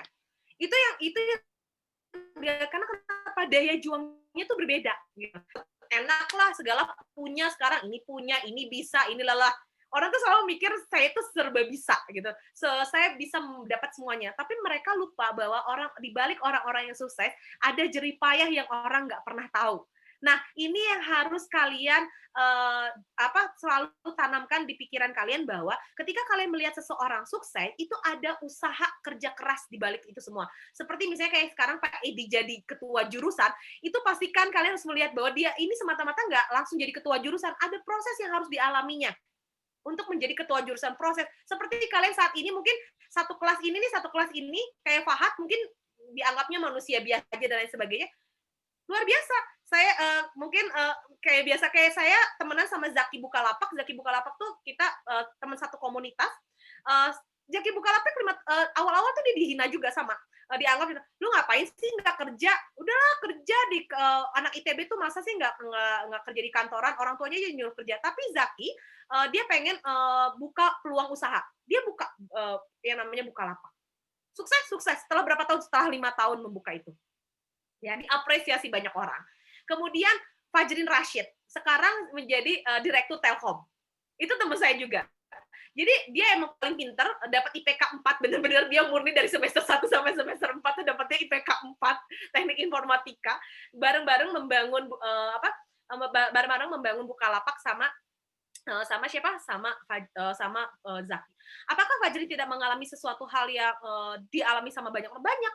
Dia tuh mengalami banyak proses sehingga jadi orang yang sekarang. Jadi begitupun ketika kita ada di ruangan ini, kita nggak tahu nih, bisa jadi Sebastian nanti jadi jadi menteri, bisa jadi Quraini nanti jadi selebgram, bisa jadi Miftahul Khairi nanti jadi jadi dosen atau jadi rekan kerjanya Pak Edi. Kita nggak pernah tahu. Misalnya Aulia Nuryandani ini jadi istri direktur ataupun yang lainnya, kita nggak pernah tahu loh. Makanya kenapa manusia itu cuma 2 yang bisa dilakukan. Lakukan yang pertama adalah ubah mindset kalian, jangan selalu ngelihat ke atas. Ngelihat ke bawah, ngelihat lurus dan ngelihat ke atas, tapi lakukan, do something. Jangan diem, do something. Apa yang mau kamu lakukan gitu. Itu yang paling penting. Karena kalau misalnya kita hanya saya mau pengen kaya, pengen hidup bahagia, orang tua. Hidup tuh ideal boleh, realistis wajib. Paham ya? Karena kita ini diciptakan memiliki emosi negatif, diciptakan memiliki emosi rasa sedih, kecewa, itu tuh wajar. Jadi itu yang harus kita terima. Itu yang harus kita terima. Masalahnya kan kita selalu nolak ya, kamu sedih ya? Enggak kok, aku mah baik-baik aja. Suka kayak gitu kan. Nah, sebenarnya itu salah ya. Kalau dalam ilmu psikologi, ketika kalian selalu bilang baik-baik saja, sebenarnya kalian tuh tidak sedang baik-baik saja. Jadi kalau sedih, bilang aja saya lagi sedih. Itu adalah proses self acceptance kalian kayak gitu. Itu ya Pak Hat, semoga menjawab. Atau masih pengen ditanya? Ya Bu, terima kasih. Sama-sama. Iya udah Bu. Oke. Next ya, ini ada Sabrina Limbong. Sabrina Limbong boleh open mic juga nggak? Hai Sabrina. Sabrina. Halo. Ada nih, tapi suaranya kecil. Bu, izin Halo. bertanya. Boleh. Jangan sedih ya, nanyanya bahagia aja.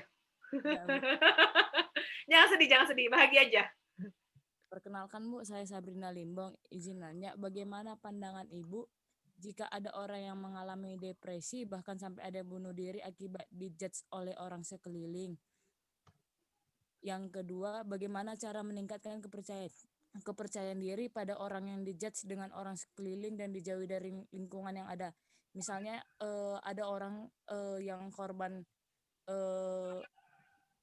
kayak korban pelecehan seksual gitu Bu, kan dia kan kayak dijauhin dari lingkungan itu, bagaimana cara dia untuk meningkatkan kepercayaan dirinya, maksudnya biar dia dapat lebih baik dari sebelumnya gitu Bu. Oke, terima kasih Sabrina. Oke. Jadi pertanyaan pertama dari Sabrina adalah gimana ya cara menangani kondisi orang yang memang dia mengalami depresi sehingga pengen bunuh diri karena judgmental orang-orang. Oke. Kalau di ilmu komunikasi kita mengenal yang namanya premature judgment. Apa sih premature judgment? Premature judgment itu adalah kita sudah ngejudge orang sebelum orang itu memberikan penjelasan. Itulah yang dilakukan netizen Indonesia, ya. Jadi kita selalu udah ngejudge, oh dia salah, oh dia misalnya, oh dia nyontek, oh dia bla bla. Tapi itu kita sebenarnya udah judgment. Tidak memberikan yang namanya kesempatan dia untuk mengklarifikasi. Makanya kalau misalnya dihukum itu dikatakan sebagai kalau dihukum itu dikatakan sebagai ini asas praduga tak bersalah. Asas praduga tak bersalah, meskipun dia pembunuh, dia wajib membuat pembelaan. Nah, itu yang harus kita lakukan. Nah, masalahnya adalah kita ini selalu menganggap bahwa orang itu salah, tapi kita nggak pernah, kita selalu judging orang itu, tapi kita nggak pernah ngajak ngobrol dulu. Jadi kalau misalnya saya ada mahasiswa jarang masuk nih, misalnya kelas saya, dia minta maaf, tiba-tiba UTS masuk gitu kan, bete ya Pak Edi ya, jadi nggak pernah masuk nih, tiba-tiba UTS dia ikutan UTS gitu, bete gitu. Kalau di Telkom mungkin karena kita sistemnya tapping, itu udah otomatis ke-cut, tapi kan kalau misalnya di kampus lain tuh nggak ada tapping, jadi kita sudah putus asa gitu, saya kalau udah misalnya ada mahasiswa, udah UTS, tiba-tiba datang, Bu, saya mau UTS, kamu kan nggak pernah masuk kelas Ibu, biasanya saya selalu kayak gitu. Yaudah yuk kita ngobrol dulu, saya tuh selalu ngajak ngobrol, karena kenapa? Kita dilarang untuk melakukan premature judgment. Kenapa dilarang untuk melakukan premature judgment? Karena kita dilarang untuk ngejudge dulu orang sebelum orang itu tuh memberikan penjelasan. Jadi kita dengerin dulu apa penjelasannya dia. Masuk akal nggak? Logis nggak?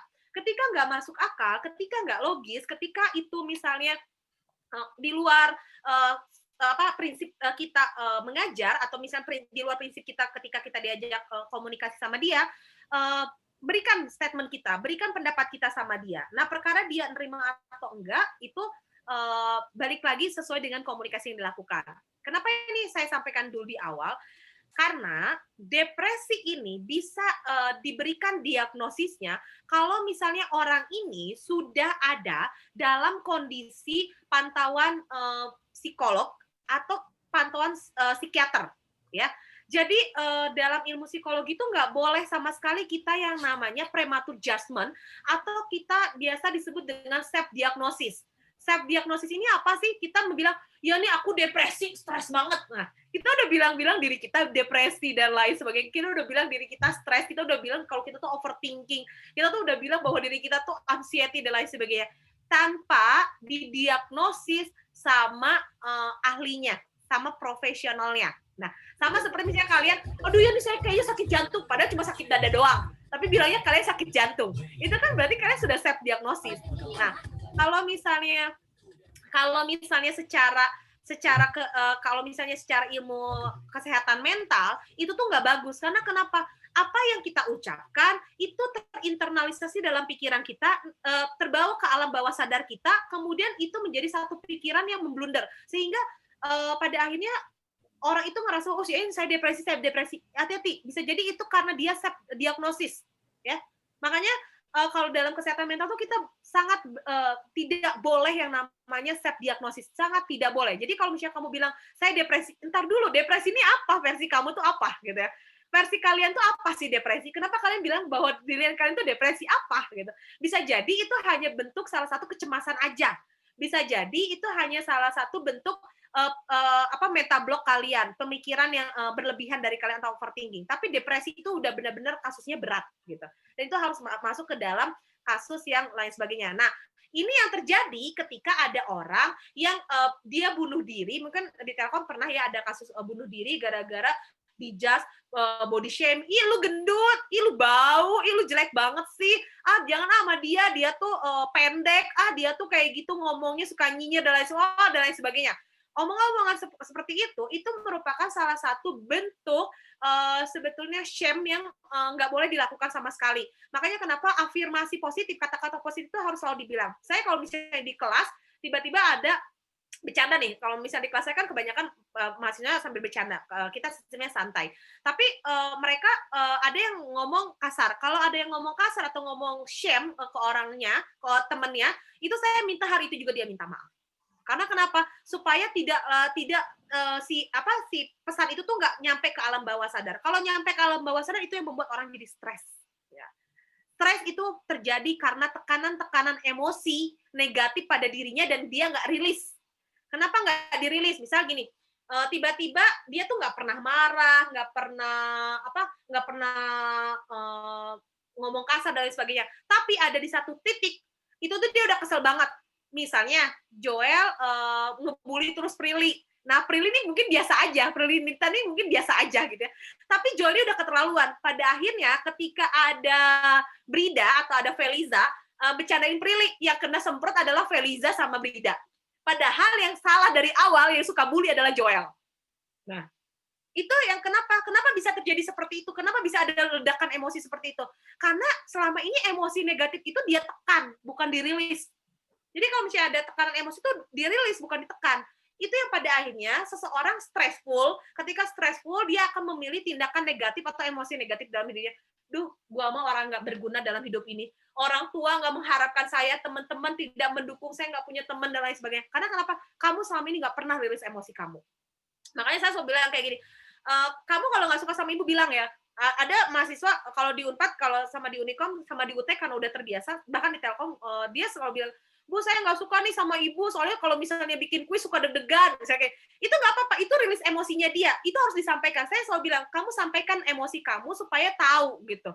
Nah, kan masalahnya adalah bagaimana cara kita mengelola pesan yang disampaikan supaya nggak terkesan nyinyir. Kan kadang kita takut ya ngomong negatif sama dosen, takutnya dapat nilai E, takutnya nanti dipanggil ke ruang BK atau lain sebagainya. Tapi itu tinggal kita mengolah pesannya.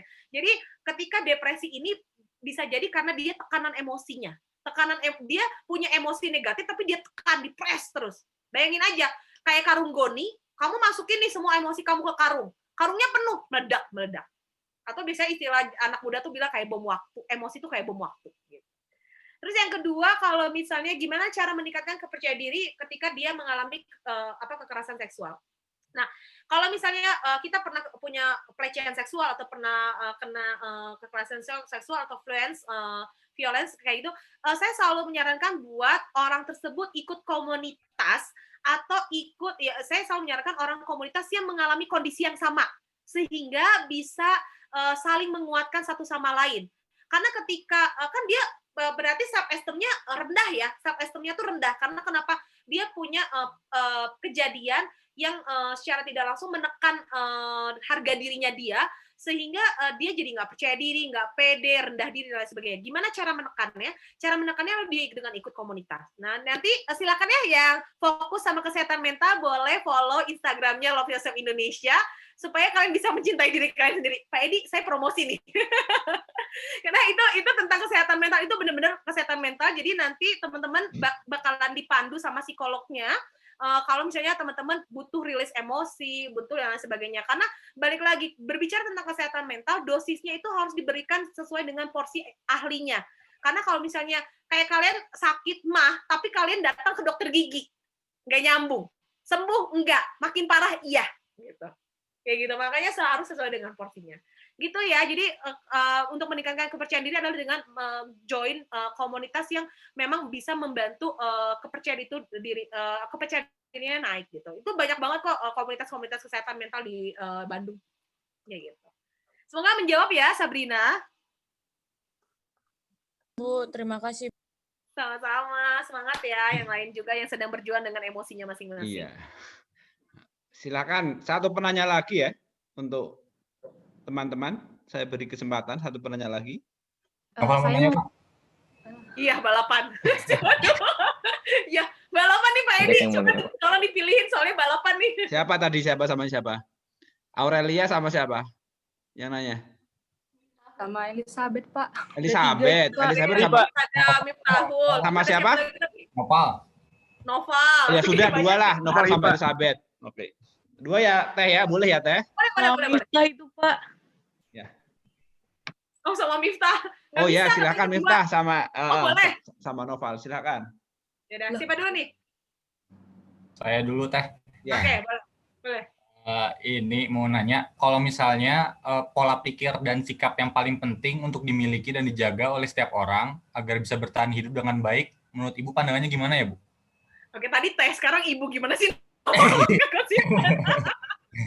Laki-laki itu harus konsisten. Wanita itu Oke, menarik ya.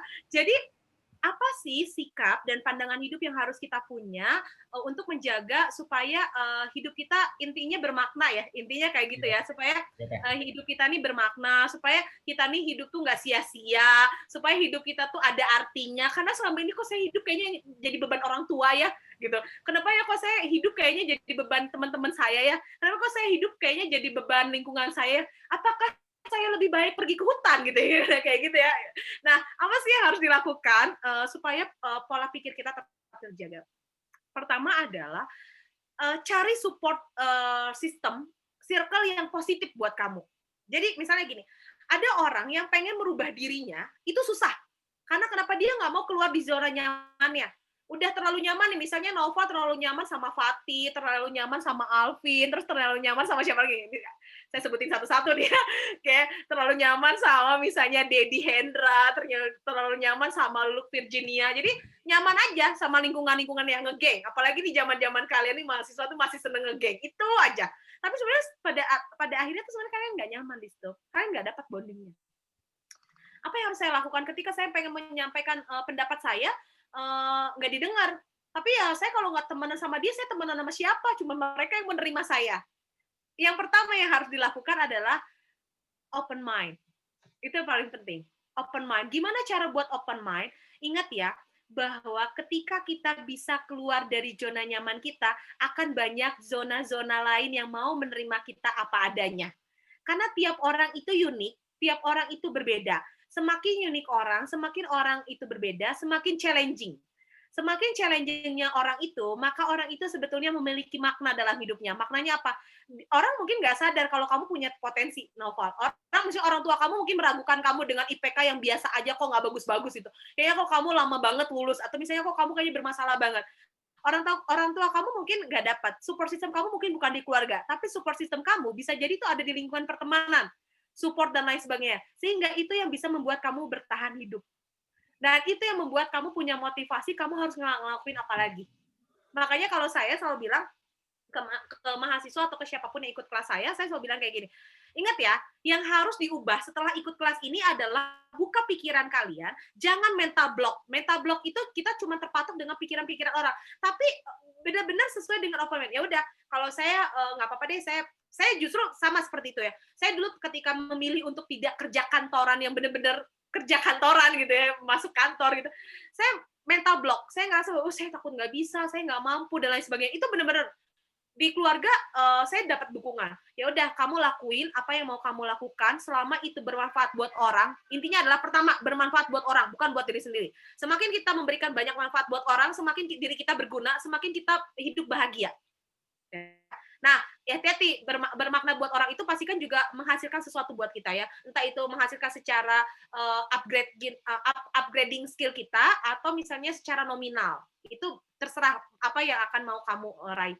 2, ketika saya udah dapat support system dari keluarga, apakah saya dapat dari support system lingkungan? Sayangnya pada saat itu saya nggak dapat support system dari lingkungan saya. Orang-orang di sekitar saya menyayangkan, aduh kamu tuh sayang banget kalau udah S2 tuh udah jadi dosen tetap aja, kamu kan gajinya lumayan, bla bla bla. Banyak banget pertimbangan yang kayak gitu. Tapi saya memilih enggak. Karena kenapa? Ketika pertama kamu sudah punya open mind, 2, prinsip. Pastikan prinsip itu kamu pegang. Ya, kalau prinsip saya adalah 3. Pertama, ilmu yang bermanfaat. 2, jadi anak yang berbakti. 3, sedekah. Kenapa ilmu bermanfaat? Ilmu bermanfaat nggak harus jadi dosen. Saya berpikirnya seperti itu ya. Saya berpikir seperti itu. Jadi apapun sehingga saya bisa bermanfaat buat orang. Jadi apa prinsipnya adalah ya udah jadi bermanfaat buat orang. Ilmu saya bisa bermanfaat buat orang. Ya udah, saya suka ngebantu orang. Nah, itu yang pada akhirnya sikap yang harus dilakukan supaya kita bisa tahu apa yang jadi tujuan hidup kita. Pertama, open mind. 2, kamu harus punya prinsip dulu. Gitu, Noval. Soalnya kejawab ya. Baik, makasih Teh. Ya, sama-sama. Siapa Oke, lagi lanjut. ya tadi? Siapa lagi tadi? Ada? Ya, Elizabeth. Oh iya Bu, perkenalkan saya Elizabeth, ingin bertanya. Mungkin Teteh sering mendengarkan keluh kesah dari orang lain, cerita-cerita tentang keluhan atau yang lain-lain. Nah, saya pernah dengar semakin banyak orang-orang itu menerima cerita yang mengeluh atau hal-hal negatif, itu bakal memberikan dampak negatif untuk si pendengar. Nah, yang mau saya tanyakan, bagaimana cara Teteh untuk menanggulangi perasaan efek dari cerita orang lain? Terus yang pertanyaan kedua, ini sebenarnya pribadi sih Teh. Saya itu sering memberi solusi kepada teman-teman saya. Jadi istilahnya saya bisa memberikan dukungan moral kepada mereka. Tapi kadang di satu titik saya juga merasa kesulitan untuk memberikan dukungan untuk diri saya sendiri. Nah, menurut Teteh, apa yang harus saya lakukan? Gitu Teh. Oke. Menarik ya. Oke. Jadi kalau misalnya tadi ada yang nanya, oh iya kalau misalnya tadi ditanyakan bahwa sering mendengarkan cerita, benar. Saya dari pagi sampai malam itu isinya curhat, termasuk Pak Edi, saudara Isan itu ya, alumninya anak teknik ini, sering banget curhat ya, sepanjang hari curhat kerjaan, curhat asmara dan lain sebagainya. Itu memang itu apa ya, kelebihan Isan itu di situ. Jadi cerita, tapi apakah beban buat saya? Jadi kayak mahasiswa, saya selalu membuka lini komunikasi buat siapapun gitu ya. Jadi mau cerita silakan cerita, mau kirim via email, mau kirim via DM Instagram boleh. Saya jawab. Nah, itu betul.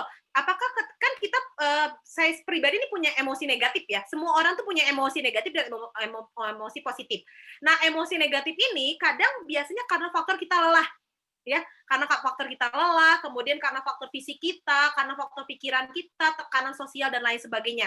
Dan kita tidak bisa memberikan feedback positif terhadap orang yang bercerita ke kita.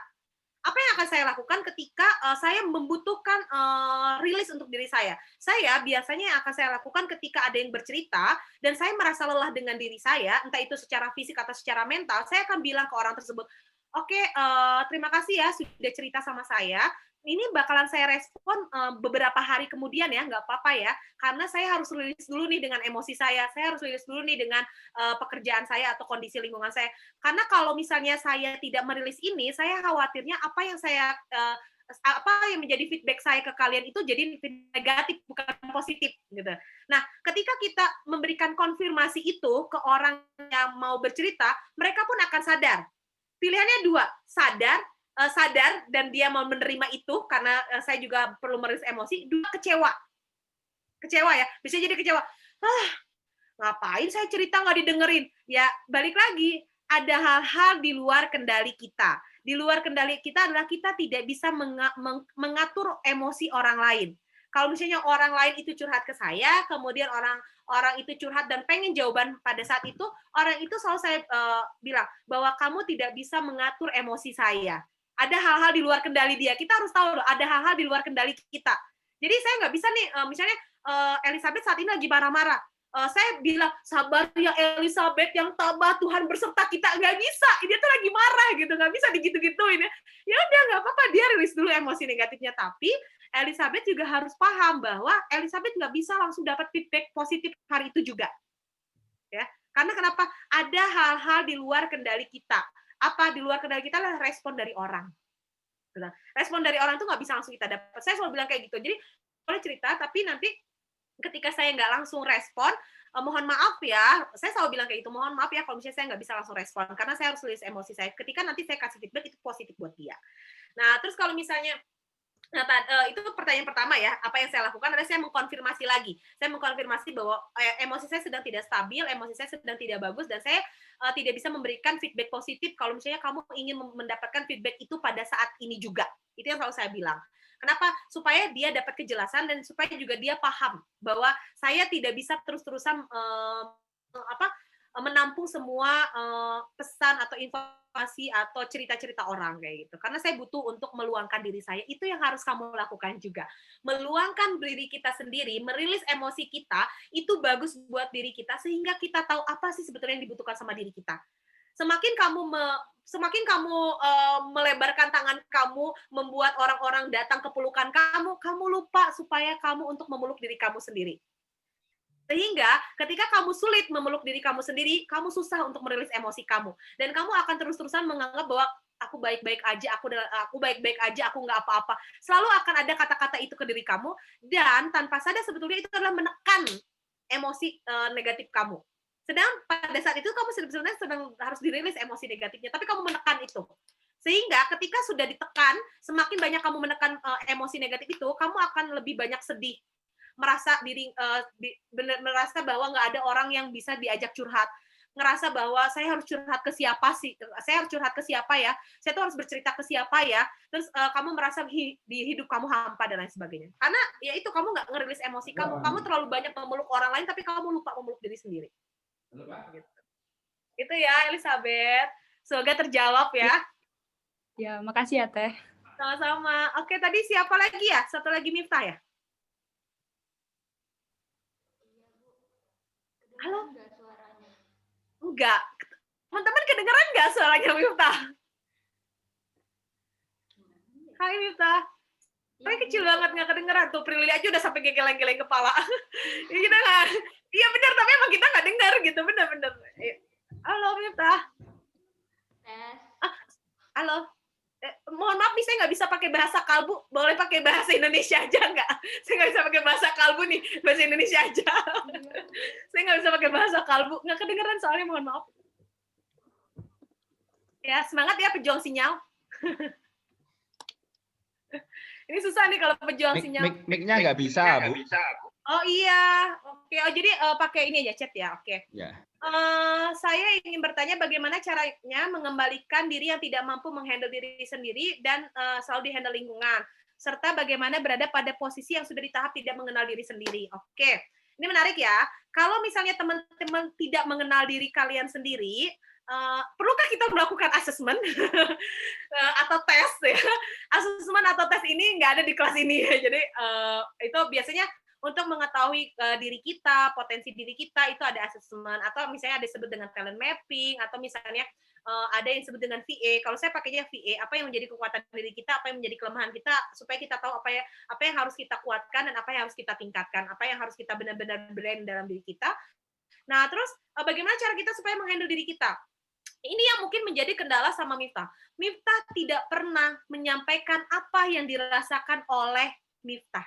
Miftah tidak pernah menyampaikan apa yang menjadi keinginan Miftah. Karena biasanya satu, faktor nggak enak. Dua, takut akan respon yang dihasilkan. Oh, saya kalau ngomong kayak gitu udah pasti orang tua saya ngomong bakalan jawab ini. Saya kalau ngomong kayak gini udah pasti dosennya bakalan ngomong kayak gini. Saya kalau ngomong itu pasti udah tahu nih bakalan dimarahin ini ABCD. Kita selalu khawatir terhadap sesuatu yang belum terjadi. Belum ngomong nih, aduh takut jatuh. Belum juga jalan udah ngomong takut jatuh. Berhati-hati itu perlu, tapi melakukan do something juga perlu. Lakukan dulu. Kita tahu gagal, baru kita belajar. Kita nggak pernah tahu apa itu belajar. Kita nggak pernah tahu apa itu gagal kalau kita tahu gagal karena kita mendapatkan satu pelajaran. Tapi ketika kita gagal, kita juga belajar sesuatu. Nah, masalahnya kalau kamu takut mengutarakan apa yang kamu rasakan, kamu takut mengutarakan apa yang ingin kamu sampaikan, panik, gemeteran, Bu, mau ngomong sama Pak Edi tuh udah keringet dingin, takut dimarahin gitu, takut nggak di ACC, udah keringet dingin, udah kaki gemeteran dan lain sebagainya. Do something dulu, lihat dulu responnya seperti apa, ya, lakukan dulu. Pasti apa sih? Pilihannya dua. Hari itu kita nangis, hari itu kita kecewa, hari itu kita sedih, tapi kita belajar satu hal. Oh, tadi tuh salah ya, harusnya nggak kayak gitu. Kita belajar itu harus dilakukan daripada kita terus-terusan overthinker dengan sesuatu yang di pikiran kita belum terjadi. Makanya kenapa saya selalu bilang sama semua orang yang ada di kelas tuh lakukan, coba, tapi tetap harus berhati-hati. Berhati-hati itu adalah oh ternyata responnya kayak gini ya, oh seperti ini ya, ini harus dilakukan. Jadi kita tahu antisipasinya. Kalau misalnya kamu tidak do something ya kamu akan terus berkutat untuk nggak bisa nge-handle lingkungan kamu karena kamu nggak ngomong sesuatu gitu, nggak melakukan apa yang tidak mengutarakan apa yang menjadi inginnya kamu. Itu yang paling penting. Jadi sampaikan apa yang ingin kamu lakukan. Dan bagaimana cara mengembalikan dirinya? Mengembalikan diri adalah dengan bagaimana cara kamu mengafirmasi diri. Mengafirmasi diri itu adalah menyatakan hal-hal positif. Kalau misalnya di psikologi itu dikatakan bahwa self healing.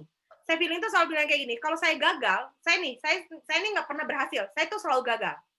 Apakah saya gagal terus? Enggak, saya juga banyak berhasilnya. Tapi ketika saya gagal, apa yang saya lakukan? Saya selalu, oke lah Sifat, nggak apa-apa, kamu baik-baik aja, bisa lah, baru kali ini gagal. Lagi ya, sama kayak gitu. Itu adalah self feeling, afirmasi positif yang kita lakukan. Jadi ngomongnya bukan dalam hati, benar-benar ngomong gitu. Jadi itu naik ke pikiran kita, di alam bawah sadar kita dan jadi semangat buat kita dan motivasi buat kita sehingga itu bisa mengembalikan diri. Itu ya Miftah, semoga terjawab. Kalau dia intervalnya 6 bulan, 1 kali per 6 bulan, itu pasti 2 kali setahun. Cukup ya, saya rasa sudah pas ini setengah 12 gitu ya. Terima kasih Teh Sifat, sudah sangat menginspirasi ini. Saya rasa teman-teman mahasiswa, gue banget ini kayak gini masalahnya kan gitu-gitu ya. Anda sedang mengalami fase di mana ya memang saya harus ngapain gitu kok. Ini kok saya banget sih masalahnya sehingga tadi banyak sekali ini ya pertanyaan-pertanyaan. Jadi terima kasih sekali. Tadi sebelum ini closing acara kita hari ini Teh berkenan untuk memberikan closing statement di kelas ini. Silakan Teh. Oke, terima kasih sekali ya Pak Edi untuk waktunya sama teman-teman semua. Ada sekitar 149 termasuk saya, berarti ada 147. Terima kasih sekali antusiasnya buat yang bertanya, buat yang mendengarkan, buat yang tadi namanya dipanggil-panggil terus senyum-senyum ya. Terima kasih banget, saya senang banget kalau misalnya kita bisa keeping in touch terus ya. Buat kalau misalnya teman-teman mau sharing juga boleh ke saya. Closing statement saya adalah untuk membangun personal branding adalah teman-teman harus tahu dulu nih potensi dirinya apa, kemampuannya apa, tujuan hidupnya apa, sehingga semua orang kita akan menuju ke dalam fase bahagia, fase hidup sukses menurut versi kita masing-masing. Karena semakin ketika kita berkompetisi dengan orang, yang paling melelahkan adalah bukan kompetisi dengan orang, tapi berkompetisi dengan diri sendiri. Jadi be yourself itu akan jauh lebih melegakan kita, sehingga apa yang kita jalankan itu akan menjadi sesuatu hal yang jauh lebih memaksimalkan potensi diri kita, dan branding kita juga itu bisa didapat. Itu aja sih dari saya. Terima kasih. Terima kasih Teh Sifat. Kita sudah di penghujung acara ya. Nanti ini Teh, request saya di Japri belum dieksekusi Teh Sifat tuh ya. Oh iya, apa tuh? Yang mana? Oh iya, nanti saya cek chatnya ya. Ya, saya ini ya Teh ya, supaya ini ya. Baik Teh, Teh Sifat bisa melanjutkan aktivitas. Nanti kelas ini akan saya lanjutkan lagi Teh, karena ini masih saya ini ya closing dari saya dosennya. Oke. Perlu foto? Enggak ini? Terserah. Saya Ayo gimana foto-foto. Ayo kelasnya. dihidupkan ya, dihidupkan semua. Yuk dihidupkan. Sebentar. Ayo kita sebentar kok belum. Kok nggak kelihatan ini?